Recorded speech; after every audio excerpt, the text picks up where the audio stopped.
ਜਿਹੜਾ bill pass ਹੋ ਗਿਆ ਜੀ ਉਹ ਕਦੇ ਅਜੇ ਤੱਕ ਵਾਪਸ ਹੋਇਆ? ਦੱਸੋ ਮੈਨੂੰ ਇਹ ਨਹੀਂ ਸੀ ਪਤਾ ਵੀ ਹਾਲਾਤ ਪੰਜਾਬ ਦੇ ਇਸ ਕਦਰ ਹੋ ਜਾਣਗੇ ਵੀ ਜਦ ਆਪਣੇ ਕਿਸਾਨਾਂ ਦੇ ਗਲ 'ਚ ਕੋਈ ਆਪਣੇ ਬੰਦਾ ਹੱਥ ਪਾ ਦੇ।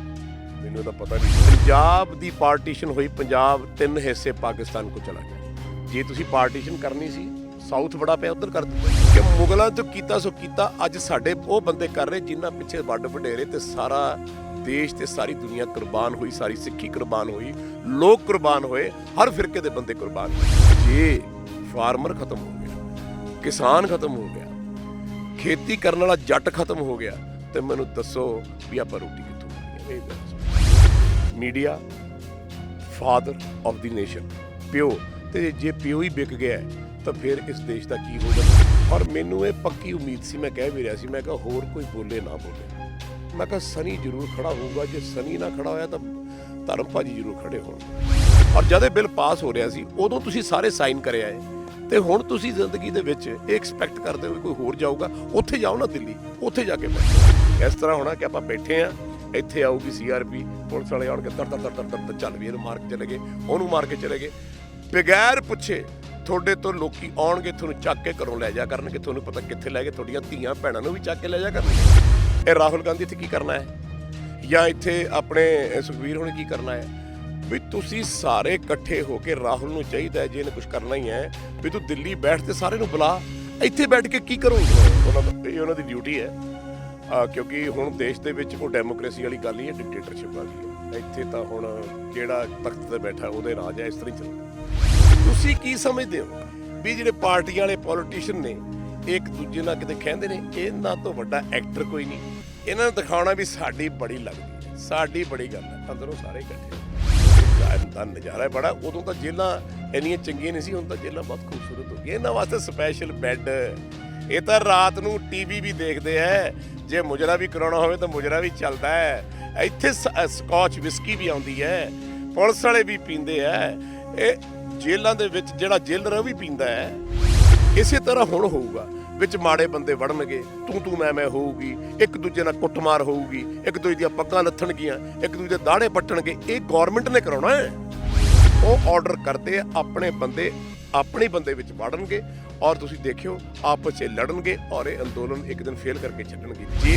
ਜੇ ਅੱਜ ਤੁਸੀਂ ਗੱਲ ਮੰਨੀ ਕਾਂਗਰਸ ਵਾਲਿਆਂ ਦੀ, ਅੱਜ ਗੱਲ ਮੰਨੀ ਤੁਸੀਂ ਅਕਾਲੀਆਂ ਦੀ, ਅੱਜ ਗੱਲ ਮੰਨੀ ਤੁਸੀਂ ਆਪ ਵਾਲਿਆਂ ਦੀ, ਤਾਂ ਮੇਰੀ ਗੱਲ ਯਾਦ ਰੱਖਿਓ ਜੇ ਇਹ ਪਹਿਲਾਂ ਵੀ ਤੁਹਾਨੂੰ ਵੇਚ ਕੇ ਖਾਂਦੇ ਰਹੇ ਨੇ, ਹੁਣ ਵੀ ਵੇਚ ਕੇ ਖਾਂਦੇ। ਅੱਜ ਨਵਜੋਤ ਸਿੰਘ ਸਿੱਧੂ ਕਹਿ ਦੇ ਨਾ ਕਿ ਜਾ ਵੀ ਮੈਂ ਬਗਾਵਤ ਕਰਨ ਲੱਗਿਆ ਕਾਂਗਰਸ ਦੇ ਖਿਲਾਫ, ਠੀਕ, ਅੱਜ ਕਹਿ ਦੇਵੇ, ਮੈਂ ਤੁਹਾਨੂੰ ਦੱਸ ਦਿੰਦਾ 24 MLA ਤਾਂ ਮੈਂ ਗਿਣਾਏ ਹੋਏ ਨੇ ਜਿਹੜੇ ਮਿੰਟ 2 'ਚ ਨਾਲ ਆਏ। ਜਿੱਦਣ ਇਹ ਟਾਈਮ ਆ ਗਿਆ ਵੀ ਅੱਜ ਯੋਗਰਾਜ ਸਿੰਘ ਤੋਂ ਸ਼ਹੀਦੀ ਦੇਣੀ ਹੈ, ਮੈਂ ਆਪਣੇ ਗੁਰੂ ਘਰ ਮੱਥਾ ਟੇਕ ਕੇ ਮੈਂ ਸਭ ਤੋਂ ਅੱਗੇ ਪਹਿਲੀ ਗੋਲੀ ਆਪ।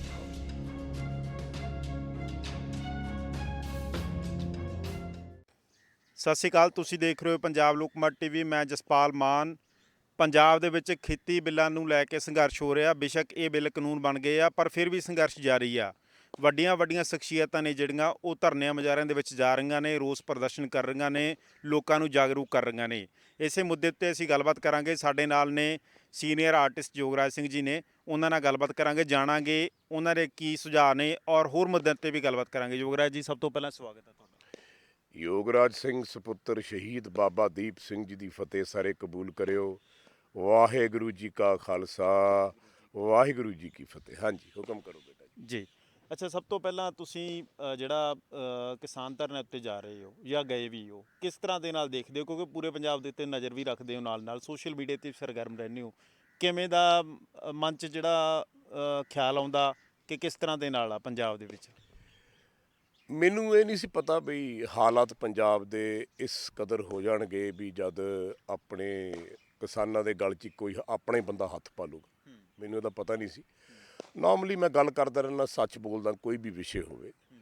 ਮੇਰੀ ਆਪਦੀ ਇੱਕ ਫਕੀਰੀ ਜ਼ਿੰਦਗੀ ਹੈ। ਮੇਰਾ ਕੋਈ ਦੋਸਤ ਮਿੱਤਰ, ਮੇਰਾ ਰਿਸ਼ਤੇਦਾਰ ਕੋਈ ਨਹੀਂ ਹੈ। ਮੈਂ ਸਿਰਫ ਆਪਣੇ ਆਪ 'ਚ ਰਹਿੰਦਾ, ਲੇਕਿਨ ਮੈਨੂੰ ਇਹ ਹੁੰਦਾ ਕਿ ਸਾਰੇ ਖੁਸ਼ ਰਹਿਣ, ਦੇਸ਼ ਠੀਕ ਚੱਲੇ, ਪੰਜਾਬ ਦੀ ਧਰਤੀ ਨਾਲ ਪਿਆਰ ਹੈ ਕਿਉਂਕਿ ਪੰਜਾਬ 'ਚ ਜੰਮੇ ਪਲੇ ਆ, ਅਤੇ ਪੰਜਾਬ ਦਾ ਸਾਰਾ ਕੁਛ ਠੀਕ ਰਵੇ। ਔਰ ਜੋ ਕੁਛ ਵੀ ਪੋਲੀਟੀਸ਼ੀਅਨਸ ਕਰਦੇ ਨੇ ਜਾਂ ਜੋ ਕੁਛ ਵੀ ਸਿਆਸਤਦਾਨ ਕਰਦੇ ਨੇ। ਮੈਨੂੰ ਉਹਦੇ 'ਤੇ ਕਦਾ ਕੋਈ ਇੰਨਾ ਇੰਟਰਸਟ ਰਿਹਾ ਨਹੀਂ ਸੀ, ਕਿਉਂਕਿ ਮੇਰਾ ਹਮੇਸ਼ਾ ਇਹ ਮੰਨਣਾ ਹੈ ਕਿ ਜੋ ਕੁਝ ਤੁਸੀਂ ਬੀਜਦੇ ਹੋ ਤੁਸੀਂ ਕੱਟਦੇ ਹੋ, ਔਰ ਜੋ ਕੁਝ ਹੋ ਰਿਹਾ ਤੁਹਾਡੇ ਆਪਣੇ ਕਰਮ ਨੇ ਔਰ ਖੁਦਾ ਦਾ ਹੁਕਮ ਹੈ, ਇਹਦੇ ਵਿੱਚ ਕਿਸੇ ਦਾ ਕੋਈ ਕਸੂਰ ਹੈ ਨਹੀਂ।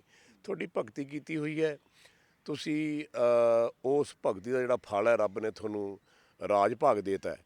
ਹੁਣ ਇਹ ਤੁਹਾਡੇ ਆਪਣੇ ਹੱਥ 'ਚ ਹੈ ਕਿ ਤੁਸੀਂ ਰਾਜ ਭਾਗ ਲੈ ਕੇ ਨਰਕ ਲੈਣਾ ਹੈ ਜਾਂ ਫਕੀਰੀ ਲੈਣੀ ਹੈ। ਜਿੱਦਾਂ ਬਾਦਸ਼ਾਹ ਦਰਵੇਸ਼ ਗੁਰੂ ਗੋਬਿੰਦ ਸਿੰਘ ਜੀ, ਮਤਲਬ ਉਹਨਾਂ ਤੋਂ ਸਿੱਖਣਾ ਚਾਹੀਦਾ।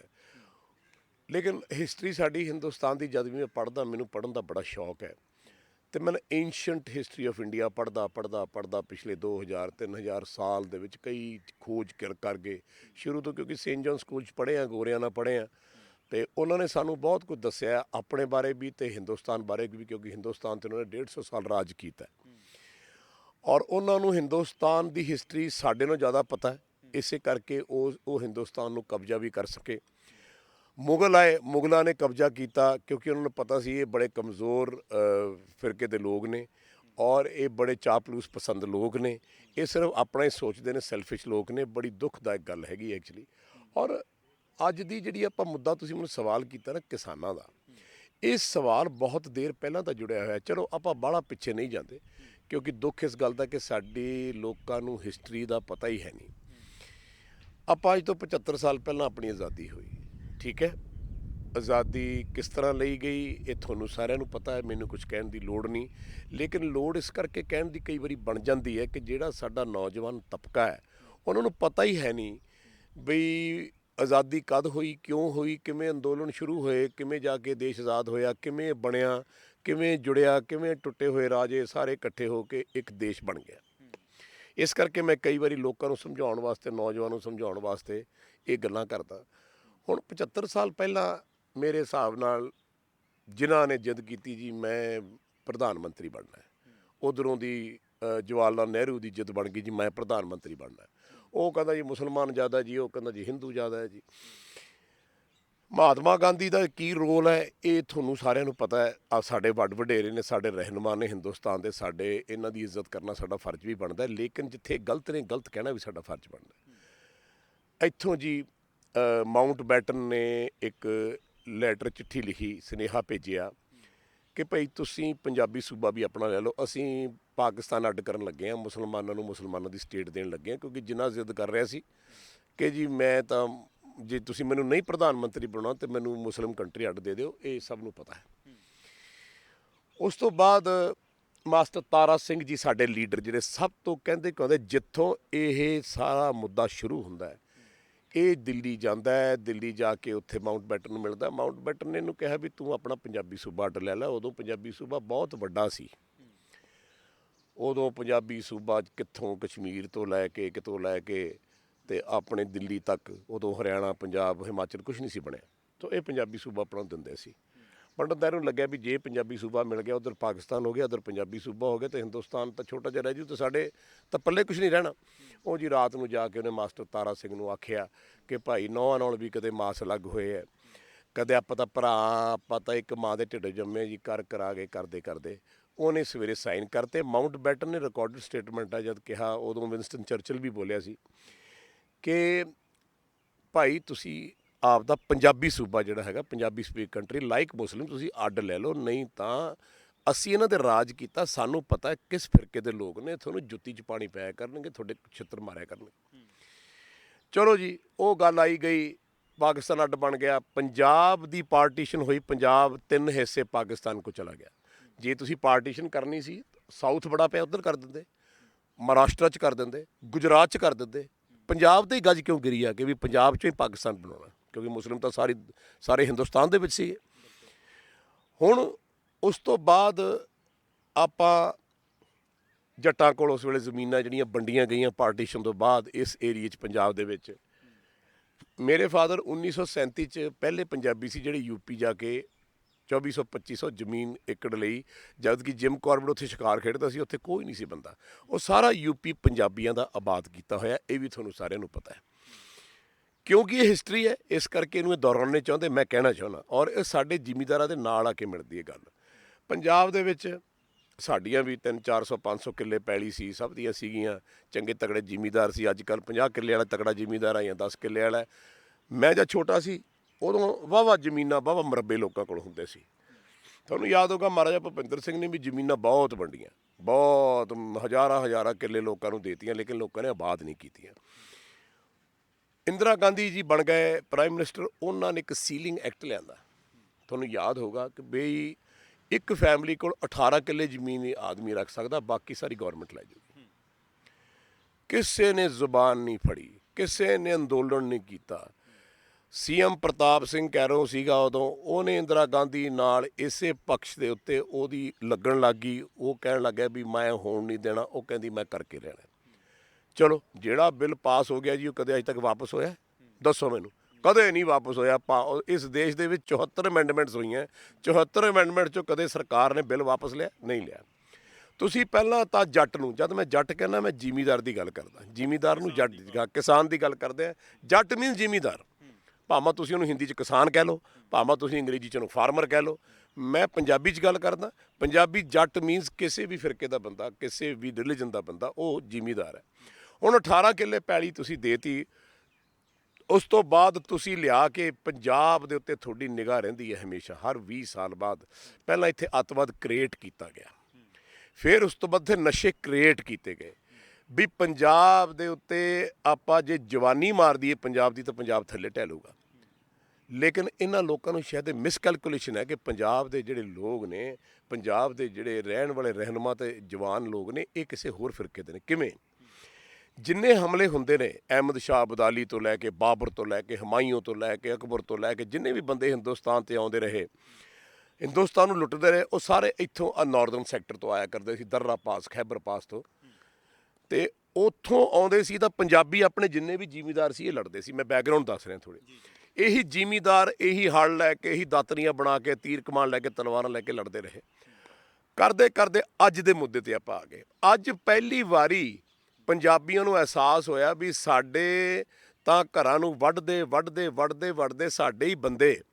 ਦੁੱਖ ਇਸ ਗੱਲ ਦਾ ਹੈ ਕਿ ਮੁਗਲਾਂ ਤੋਂ ਕੀਤਾ ਸੋ ਕੀਤਾ, ਅੱਜ ਸਾਡੇ ਉਹ ਬੰਦੇ ਕਰ ਰਹੇ ਜਿਨ੍ਹਾਂ ਪਿੱਛੇ ਵੱਡ ਵਡੇਰੇ ਤੇ ਸਾਰਾ ਦੇਸ਼ ਤੇ ਸਾਰੀ ਦੁਨੀਆ ਕੁਰਬਾਨ ਹੋਈ, ਸਾਰੀ ਸਿੱਖੀ ਕੁਰਬਾਨ ਹੋਈ, ਲੋਕ ਕੁਰਬਾਨ ਹੋਏ, ਹਰ ਫਿਰਕੇ ਦੇ ਬੰਦੇ ਕੁਰਬਾਨ ਹੋਏ। ਉਸ ਤੋਂ ਬਾਅਦ ਜੀ ਇਹਨਾਂ ਨੇ ਆਹ ਜਿਹੜਾ ਹੁਣ ਅੱਜ ਇਹ ਪਤਾ ਲੱਗਿਆ ਪੰਜਾਬ ਕਿ ਆਪਾਂ ਇਕੱਠੇ ਹੋ ਕੇ ਇੱਕ ਝੰਡੇ ਥੱਲੇ ਚੱਲੀਏ। ਹੁਣ ਮੈਂ ਲੀਡਰਾਂ ਦੀ ਗੱਲ ਨਹੀਂ ਕਰਦਾ ਕਿਉਂਕਿ ਮੈਂ ਪੋਲੀਟੀਕਲ ਫੈਮਿਲੀ ਦੇ ਵਿੱਚ ਜੰਮਿਆ। ਮੈਂ ਲੀਡਰ ਸਾਰੇ ਬੜੇ ਕਲੋਜ਼ ਕੁਆਟਰਸ ਤੋਂ ਦੇਖੇ ਆ, ਇਸੇ ਕਰਕੇ ਮੈਂ ਪੋਲੀਟਿਕਸ ਤੋਂ ਬਹੁਤ ਦੂਰ ਰਹਿਣਾ ਕਿਉਂਕਿ ਮੈਂ ਆਪਣਾ ਜੀਵਨ ਖਰਾਬ ਨਹੀਂ ਕਰਨਾ ਚਾਹੁੰਦਾ। ਮੈਂ ਇੰਨਾ ਝੂਠ ਨਹੀਂ ਬੋਲਣਾ ਚਾਹੁੰਦਾ, ਇੰਨਾ ਜ਼ਿੰਦਗੀ ਦੇ ਵਿੱਚ ਮਾੜੇ ਕੰਮ ਨਹੀਂ ਕਰਨਾ ਚਾਹੁੰਦਾ ਜਿੱਥੇ ਜਾ ਕੇ ਮੇਰਾ ਜੀਵਨ ਖਰਾਬ ਹੋ ਜਾਏ। ਇਸ ਕਰਕੇ ਮੈਂ ਆਪਣੀ ਫਕੀਰੀ ਅੰਦਾਜ਼ 'ਚ ਬੜਾ ਖੁਸ਼ ਹਾਂ। ਲੇਕਿਨ ਅੱਜ ਦੇ ਦੌਰ 'ਤੇ ਜੇ ਤੁਸੀਂ ਕਿਸੇ ਦੀ ਰੋਟੀ ਖੋਹੋਗੇ, ਆਪਾਂ ਇਸ ਧਰਤੀ 'ਤੇ ਬੈਠੇ ਹਾਂ, ਇਸ ਧਰਤੀ 'ਤੇ ਆਪਾਂ ਜ਼ਮੀਨ, ਮੱਕੀ, ਕਣਕ, ਸਬਜ਼ੀਆਂ ਸਭ ਕੁਝ ਉਗਾਉਂਦੇ ਹਾਂ। ਜੋ ਚੀਜ਼ਾਂ ਆਪਾਂ ਨੂੰ ਖਾਣ ਨੂੰ ਆਪਣੇ ਪੇਟ 'ਚ ਮਿਲਦੀਆਂ ਨੇ, ਸਾਰੇ ਹਿੰਦੁਸਤਾਨ ਨੂੰ ਆਪਾਂ ਅਨਾਜ ਦਿੰਦੇ ਸੀ, ਸਾਡਾ ਅਨਾਜ ਐਕਸਪੋਰਟ ਹੁੰਦਾ ਸੀ। ਅੱਜ ਕੱਲ੍ਹ ਤੁਸੀਂ ਜਾ ਕੇ ਦੇਖ ਲਓ, ਬਾਗ ਵੱਡੇ ਵੱਡੇ ਲੱਗੇ ਹੋਏ ਨੇ ਉੱਥੇ, ਆਪਣੇ ਫਰੂਟ ਸਾਰਾ ਕੁਝ ਅੱਜ ਵੀ ਉਸੇ ਧਰਤੀ ਤੋਂ ਉੱਗਦਾ। ਅਤੇ ਜੇ ਤੁਸੀਂ ਇਸ ਧਰਤੀ ਤੋਂ ਜੱਟ ਨੂੰ ਹੀ ਮਾਰਨਾ ਹੈ ਕਿ ਜੀ ਮੈਂ ਹੌਲੀ ਤੇਰੀ ਜ਼ਮੀਨ ਖੋਹ ਲੈਣੀ ਹੈ, ਜਿਹੋ ਜਿਹਾ ਬਿੱਲ ਪਾਸ ਹੋਇਆ ਹੈ, ਅਤੇ ਕੱਲ੍ਹ ਨੂੰ ਮੈਨੂੰ ਦੱਸੋ ਵੀ ਆਪਾਂ ਅਨਾਜ ਕਿਹੜੀਆਂ ਬਿਲਡਿੰਗਾਂ 'ਚ ਰੱਖਾਂਗੇ, ਕਿੱਥੋਂ ਉਗਾਵਾਂਗੇ, ਕੀ ਕਰਾਂਗੇ। ਤੁਸੀਂ ਇਸ ਕਰਨ ਤੋਂ ਪਹਿਲਾਂ ਹੀ ਇੱਥੇ ਲਿਆ ਕੇ ਜੀ ਅੰਬਾਨੀ ਨੇ, ਮੈਂ ਤਾਂ ਕੱਲ੍ਹ ਦੇਖਿਆ ਜਾ ਕੇ ਉੱਥੇ ਮੋਗੇ ਐਡਾ ਵੱਡਾ 120 ਏਕੜ 'ਚ ਲੈ ਕੇ ਉਹਨੇ ਬਣਾਏ ਹੋਏ ਨੇ ਗੋਦਾਮ, ਜਿੱਥੇ ਕਿ ਧਰਨੇ ਲੱਗੇ ਹੋਏ ਸੀਗੇ। ਉਹ ਕਹਿੰਦੇ ਜੀ ਇਹਨਾਂ ਨੂੰ ਬਣਿਆ ਨੂੰ 8 ਸਾਲ 9-10 ਸਾਲ ਹੋ ਗਏ। ਦੈਟ ਮੀਨ 2012 ਦੇ ਵਿੱਚ ਇਹ ਗੋਦਾਮ ਆਲਰੇਡੀ ਬਣ ਗਏ ਸੀ, ਉਸ ਤੋਂ ਪਹਿਲਾਂ ਦੀ ਸਕੀਮ ਚੱਲ ਰਹੀ ਸੀ। ਹੁਣ ਜੱਟ ਜ਼ਮੀਨ ਜਿਹੜਾ ਬਿੱਲ ਹੈ ਹੁਣ ਸਾਰਿਆਂ ਨੂੰ ਪਤਾ ਹੈ, ਮੈਨੂੰ ਐਕਸਪਲੇਨ ਕਰਨ ਦੀ ਲੋੜ ਨਹੀਂ।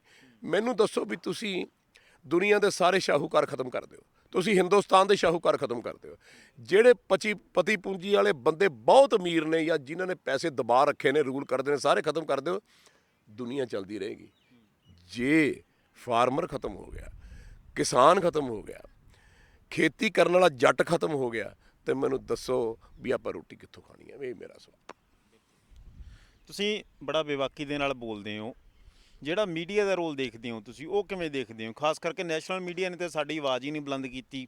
ਆਮ ਤੌਰ 'ਤੇ ਹਰੇਕ ਸੰਘਰਸ਼ ਦੇ ਵਿੱਚ ਅਸੀਂ ਜਾਂਦੇ ਹਾਂ, ਆਮ ਹੀ ਲੋਕ ਆ ਜਿਹੜਾ ਰੋਸ ਕਰਦੇ ਆ, ਅਤੇ ਪੰਜਾਬੀ ਮੀਡੀਆ ਸਾਡਾ ਸੋਸ਼ਲ ਮੀਡੀਆ, ਉਹਦਾ ਰੋਲ ਕਿਵੇਂ ਦੇਖਦੇ ਹੋ ਘੱਟ ਸ਼ਬਦਾਂ ਦੇ ਵਿੱਚ, ਜੇ ਤੁਸੀਂ ਤੁਹਾਡੇ ਮਨ ਦੇ ਵਿੱਚ? ਮੈਨੂੰ ਦੁੱਖ ਇਸ ਗੱਲ, ਮੈਨੂੰ ਦੁੱਖ ਹੈ, ਮੈਨੂੰ ਹਰ ਗੱਲ ਦਾ ਦੁੱਖ ਹੁੰਦਾ ਕਿ ਸਾਡਾ ਮੀਡੀਆ ਜਿਹੜਾ ਕਿ ਇੰਨਾ ਪਾਵਰਫੁਲ ਸੀ, ਕਿਸੇ ਟਾਈਮ ਕਿਸੇ ਦਾ ਹਰ ਦੁੱਖ ਦਰਦ ਜਿਹੜਾ ਸੀ ਉਹ ਪੇਸ਼ ਕਰਦਾ ਸੀ।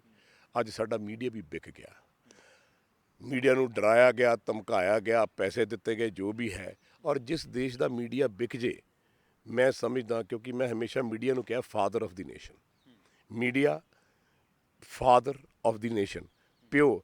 ਤੇ ਜੇ ਪਿਓ ਹੀ ਵਿਕ ਗਿਆ ਹੈ, ਤਾਂ ਫਿਰ ਇਸ ਦੇਸ਼ ਦਾ ਕੀ ਹੋਊਗਾ। ਦੇਖੋ ਕਮਾਲ ਦੀ ਗੱਲ ਇਹ ਹੈ, ਸਾਰੇ ਦੇਸ਼ ਦੇ ਵਿੱਚ ਅੰਦੋਲਨ ਚੱਲ ਰਹੇ ਨੇ, ਜ਼ਮੀਨਾਂ ਦੇ ਸਭ ਕੁਝ, ਕਿਸਾਨ ਦੀ ਗੱਲ ਚੱਲ ਰਹੀ ਹੈ, ਲੇਕਿਨ ਉਹਨੂੰ ਕਿਸੇ ਵੀ ਨੈਸ਼ਨਲ ਕਵਰੇਜ 'ਤੇ ਨਹੀਂ ਦਿਖਾਇਆ ਜਾ ਰਿਹਾ। ਆਫਟਰ ਆਲ ਇਹ ਸਪੈਸ਼ਲ ਇੰਸਟਰਕਸ਼ਨਾਂ ਗੌਰਮੈਂਟ ਦੀਆਂ ਨਾ, ਮੀਡੀਆ ਤੇ ਪਰਸਨਲ ਇੱਦਾਂ ਨਹੀਂ ਕਰ ਸਕਦਾ।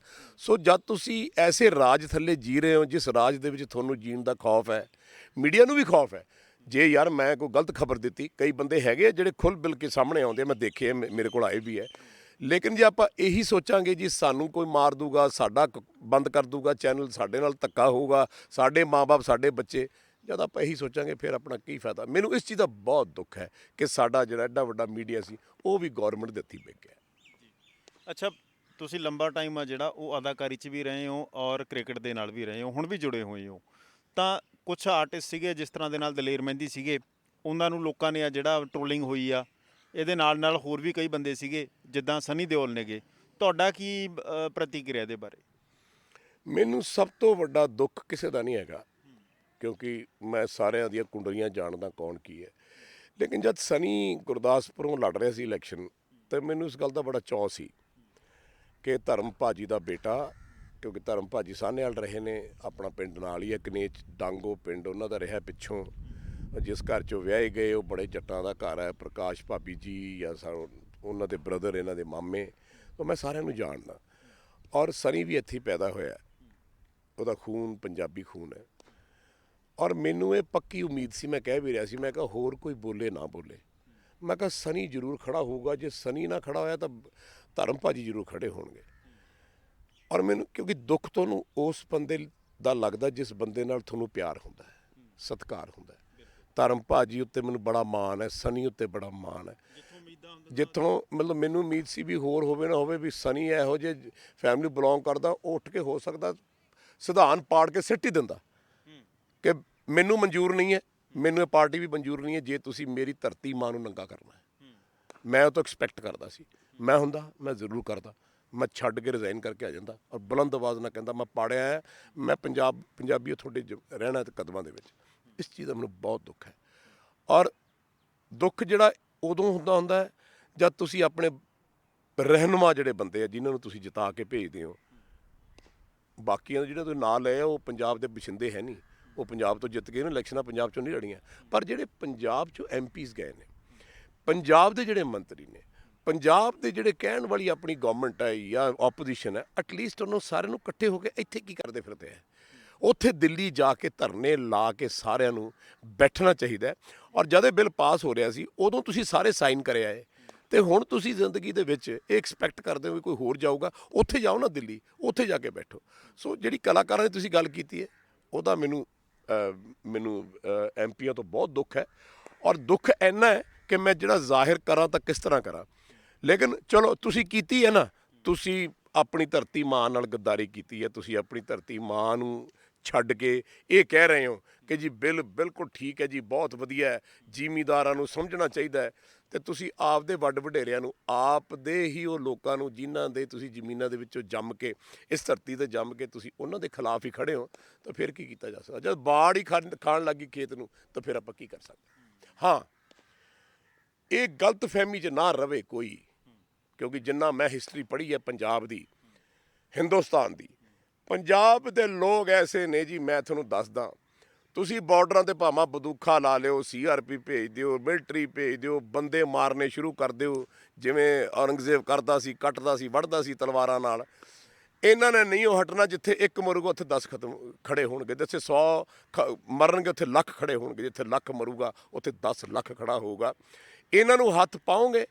ਔਰ ਇੱਥੇ ਮੈਨੂੰ ਜੋ ਦਿਖੀ ਜਾਂਦਾ, ਰੱਬ ਕਰੇ ਇਸ ਤਰ੍ਹਾਂ ਨਾ ਹੋਵੇ, ਮੈਂ ਪ੍ਰਾਰਥਨਾ ਕਰਦਾ ਇਸ ਤਰ੍ਹਾਂ ਹੋਣਾ ਕਿ ਆਪਾਂ ਬੈਠੇ ਹਾਂ, ਇੱਥੇ ਆਊਗੀ CRP, ਪੁਲਿਸ ਵਾਲੇ ਆਉਣਗੇ, ਦਰ ਦਰ ਦਰ ਦਰ ਦਰ ਚੱਲ ਵੀ ਇਹਨੂੰ ਮਾਰ ਕੇ ਚਲੇ ਗਏ, ਉਹਨੂੰ ਮਾਰ ਕੇ ਚਲੇ ਗਏ, ਬਗੈਰ ਪੁੱਛੇ ਤੁਹਾਡੇ ਤੋਂ ਲੋਕੀ ਆਉਣਗੇ, ਤੁਹਾਨੂੰ ਚੱਕ ਕੇ ਘਰੋਂ ਲੈ ਜਾ ਕਰਨਗੇ, ਤੁਹਾਨੂੰ ਪਤਾ ਕਿੱਥੇ ਲੈ ਕੇ ਤੁਹਾਡੀਆਂ ਧੀਆਂ ਭੈਣਾਂ ਨੂੰ ਵੀ ਚੱਕ ਕੇ ਲੈ ਜਾ ਕਰਨਗੇ, ਤੁਹਾਡੀ ਪ੍ਰਾਪਰਟੀ ਵੀ ਜ਼ਬਤ ਕਰ ਲਿਆ ਕਰਨਗੇ, ਔਰ ਤੁਹਾਡੀ ਸੁਣਵਾਈ ਨਹੀਂ ਹੋਊਗੀ। ਜਿਵੇਂ ਯੂਪੀ ਦੇ ਵਿੱਚ ਸਪੈਸ਼ਲ ਸਰਵਿਸ ਫੋਰਸ ਹੋਈ ਹੈ, ਉਹਦਾ ਬਾਅਦ ਤੁਹਾਨੂੰ ਪਤਾ ਹੀ ਹੈ ਸਾਰਿਆਂ ਨੂੰ, ਠੀਕ ਹੈ। ਉਹ ਕੀ ਕਾਹਦੇ ਵਾਸਤੇ ਹੈ, ਕਿੱਦਾਂ ਕੀ ਲਏਗੀ। ਸੋ ਮੈਂ ਸਮਝਦਾ ਸ਼ੈਤਾਨ ਆਤਮਾ ਦਾ ਰਾਜ ਹੈ, ਕਲਯੁਗ ਹੈਗਾ, ਇਹ ਕਿੱਥੇ ਜਾ ਕੇ ਖਤਮ ਹੋਊਗਾ ਇਹ ਰੱਬ ਜਾਣਦਾ। ਯੋਗਰਾਜ ਜੀ, ਲੋਕ ਸੜਕਾਂ ਦੇ ਉੱਤੇ ਆ, ਹਰ ਵਰਗ ਸੜਕਾਂ ਦੇ ਉੱਤੇ ਆ, ਲੀਡਰ ਆ ਜਿਹੜੇ ਉਹ ਟਰੈਕਟਰਾਂ ਦੇ ਉੱਤੇ ਆ। ਦਿੱਲੀ ਵਾਲੇ ਪੰਜਾਬ ਮੋਰਚੇ ਮਰੀ ਜਾਂਦੇ ਆ ਕੇ ਪੰਜਾਬ 'ਚ ਪ੍ਰਦਰਸ਼ਨ ਕਰਦੇ ਆ, ਪੰਜਾਬ ਵਾਲੇ ਚੰਡੀਗੜ੍ਹ ਨੂੰ ਭੱਜੇ ਜਾਂਦੇ ਆ, ਕਿਵੇਂ ਦੇਖਦੇ ਹੋ? ਮੈਂ ਤਾਂ ਹੈਰਾਨ ਇਸ ਗੱਲ ਦਾ ਵੀ ਦਿੱਲੀ ਵਾਲੇ ਇੱਥੇ ਕੀ ਕਰਨ ਆਉਂਦੇ, ਇਹ ਰਾਹੁਲ ਗਾਂਧੀ ਇੱਥੇ ਕੀ ਕਰਨਾ ਹੈ, ਜਾਂ ਇੱਥੇ ਆਪਣੇ ਸੁਖਬੀਰ ਹੁਣ ਕੀ ਕਰਨਾ ਹੈ।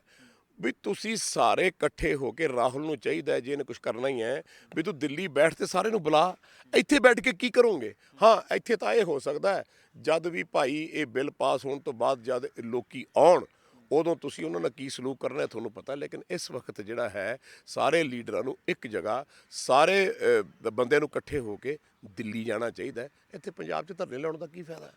ਧਰਨਾ ਲਾਉਣਾ ਤਾਂ ਦਿੱਲੀ ਜਾਓ ਨਾ, 10 ਲੱਖ ਬੰਦਾ ਇਕੱਠਾ ਹੋ ਕੇ ਜਾਓ, ਸਾਰੇ ਜਿੰਨੇ ਵੀ ਮੰਤਰੀ ਨੇ, ਜਿੰਨੇ ਵੀ ਚੀਫ ਮਿਨਿਸਟਰ ਹੈ, ਸਾਰੇ ਇਕੱਠੇ ਹੋ ਕੇ, ਆਪੋਜੀਸ਼ਨ ਪਾਰਟੀ ਵਾਲੇ ਇੱਕ ਘਰ 'ਚ, ਕਿਉਂਕਿ ਸਾਰੇ ਇਹ ਪੰਜਾਬ ਸਾਰਿਆਂ ਦਾ ਹੈ, ਇਕੱਠੇ ਹੋ ਕੇ ਜਾਓ ਦਿੱਲੀ, ਉੱਥੇ ਮੋਦੀ ਸਾਹਿਬ ਨਾਲ ਗੱਲ ਕਰੋ, ਬੀਜੇਪੀ ਨਾਲ ਗੱਲ ਕਰੋ, ਕਿਸ ਤਰ੍ਹਾਂ ਜੀ ਤੁਸੀਂ ਬਿੱਲ ਪਾਸ ਕਰਤਾ ਹੈ, ਲੇਕਿਨ ਇਹਦੇ 'ਚ ਕੁਝ ਜਿਹੜੀਆਂ ਅਮੈਂਡਮੈਂਟਸ ਇਹੋ ਜਿਹੀਆਂ ਕਰੋ ਤਾਂ ਕਿ ਜਿਹੜਾ ਜ਼ਮੀਨਦਾਰ ਹੈ ਉਹ ਨਾ ਜ਼ਿੰਦਗੀ 'ਚ ਖਰਾਬ ਹੋਵੇ, ਉਹਦੀ ਪ੍ਰਾਪਰਟੀ, ਉਹਦੀ ਜ਼ਮੀਨ ਨਾ ਚਲੀ ਜਾਵੇ।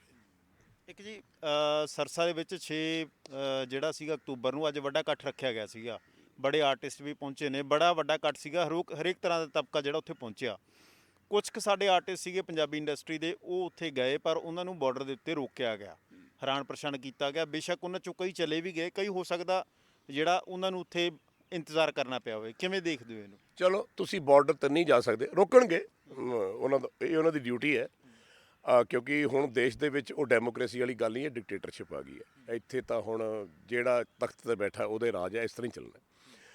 ਹੁਣ ਆਪਾਂ ਸੋਸ਼ਲ ਮੀਡੀਆ ਆਪਾਂ ਗੱਲ ਕਰ ਰਹੇ ਹਾਂ, ਤੁਸੀਂ ਵੀਡੀਓਜ਼ 'ਤੇ ਗੱਲ ਕਰੋ, ਤੁਸੀਂ ਦੱਸੋ ਜੀ ਮੈਨੂੰ ਰੋਕਿਆ ਗਿਆ, ਮੈਨੂੰ ਐਂ ਕਰਿਆ ਗਿਆ, ਮੇਰੇ ਆਹ ਵਿਚਾਰ ਨੇ। ਮੈਂ ਤਾਂ ਕਿਸੇ ਬਾਰਡਰ 'ਤੇ ਗਿਆ ਨਹੀਂ, ਮੈਨੂੰ ਬੁਲਾਇਆ ਨਹੀਂ, ਮੈਂ ਗਿਆ ਨਹੀਂ, ਜੇ ਬੁਲਾਉਣਗੇ ਮੈਂ ਜ਼ਰੂਰ ਜਾਊਂਗਾ। ਲੇਕਿਨ ਉੱਥੇ ਬੈਠ ਕੇ ਵੀ ਤੁਸੀਂ ਆਪਣੀ ਵਿਚਾਰਧਾਰਾ ਰੱਖੋ। ਤੁਹਾਡੀ ਦੇਖੋ ਕਲਮ 'ਚ ਬਹੁਤ ਤਾਕਤ ਹੈ। ਜੇ ਗੁਰੂ ਗੋਬਿੰਦ ਸਿੰਘ ਜੀ ਨੇ ਜ਼ਫਰਨਾਮਾ ਲਿਖਿਆ ਸੀ, ਤੁਹਾਨੂੰ ਪੜ੍ਹਦੇ ਸਾਰ ਹੀ 6 ਮਹੀਨੇ ਦੇ ਵਿੱਚ ਔਰੰਗਜ਼ੇਬ ਮਰ ਗਿਆ ਸੀ।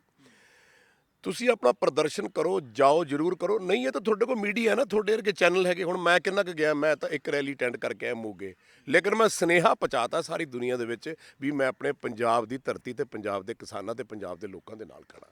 ਸੋ ਬਹੁਤ ਇੰਪੋਰਟੈਂਟ ਹੈ। ਜਿਵੇਂ ਹੁਣ ਗੁੱਗੂ ਜੀ ਹੈਗੇ, ਉਹਨਾਂ ਨੇ ਆਪਣਾ ਪਿੰਡ ਛੱਡ ਕੇ ਨਹੀਂ ਜਾ ਸਕਦੇ, ਉਹਨਾਂ ਨੇ ਵੀਡੀਓਜ਼ ਪਾਈਆਂ ਨੇ, ਉਹਨਾਂ ਨੇ ਕਿਹਾ, ਔਰ ਬੜੀਆਂ ਸਿਆਣੀਆਂ ਤੇ ਬੜੀਆਂ ਚੰਗੀਆਂ ਗੱਲਾਂ ਕੀਤੀਆਂ। ਸੋ ਮੈਂ ਸਮਝਦਾ ਜੇ ਤੁਹਾਨੂੰ ਕਿਸੇ ਨੂੰ ਨਹੀਂ ਜਾਣ ਦਿੱਤਾ ਜਾਣਦਾ, ਤੁਸੀਂ ਲੜਨਾ ਨਹੀਂ, ਤੁਸੀਂ ਕਹੋ ਓਕੇ ਜੀ ਠੀਕ ਹੈ, ਤੁਸੀਂ ਉੱਥੇ ਆਪਣਾ ਇੱਕ ਪ੍ਰੈਸ ਵਾਲੇ ਬੁਲਾਓ, ਕਾਨਫਰੰਸ ਕਰੋ ਔਰ ਆਪਣੇ ਵਿਊਜ਼ ਰੱਖੋ ਤਾਂ ਕਿ ਦੁਨੀਆ ਨੂੰ ਇਹ ਪਤਾ ਲੱਗੇ। ਹੁਣ ਦੇਖੋ ਨਾ, ਇੰਗਲੈਂਡ ਦੇ ਵਿੱਚ, UK ਦੇ ਵਿੱਚ, ਅਮਰੀਕਾ ਦੇ ਵਿੱਚ ਕਿੰਨਾ ਪ੍ਰਦਰਸ਼ਨ ਹੋ ਰਿਹਾ।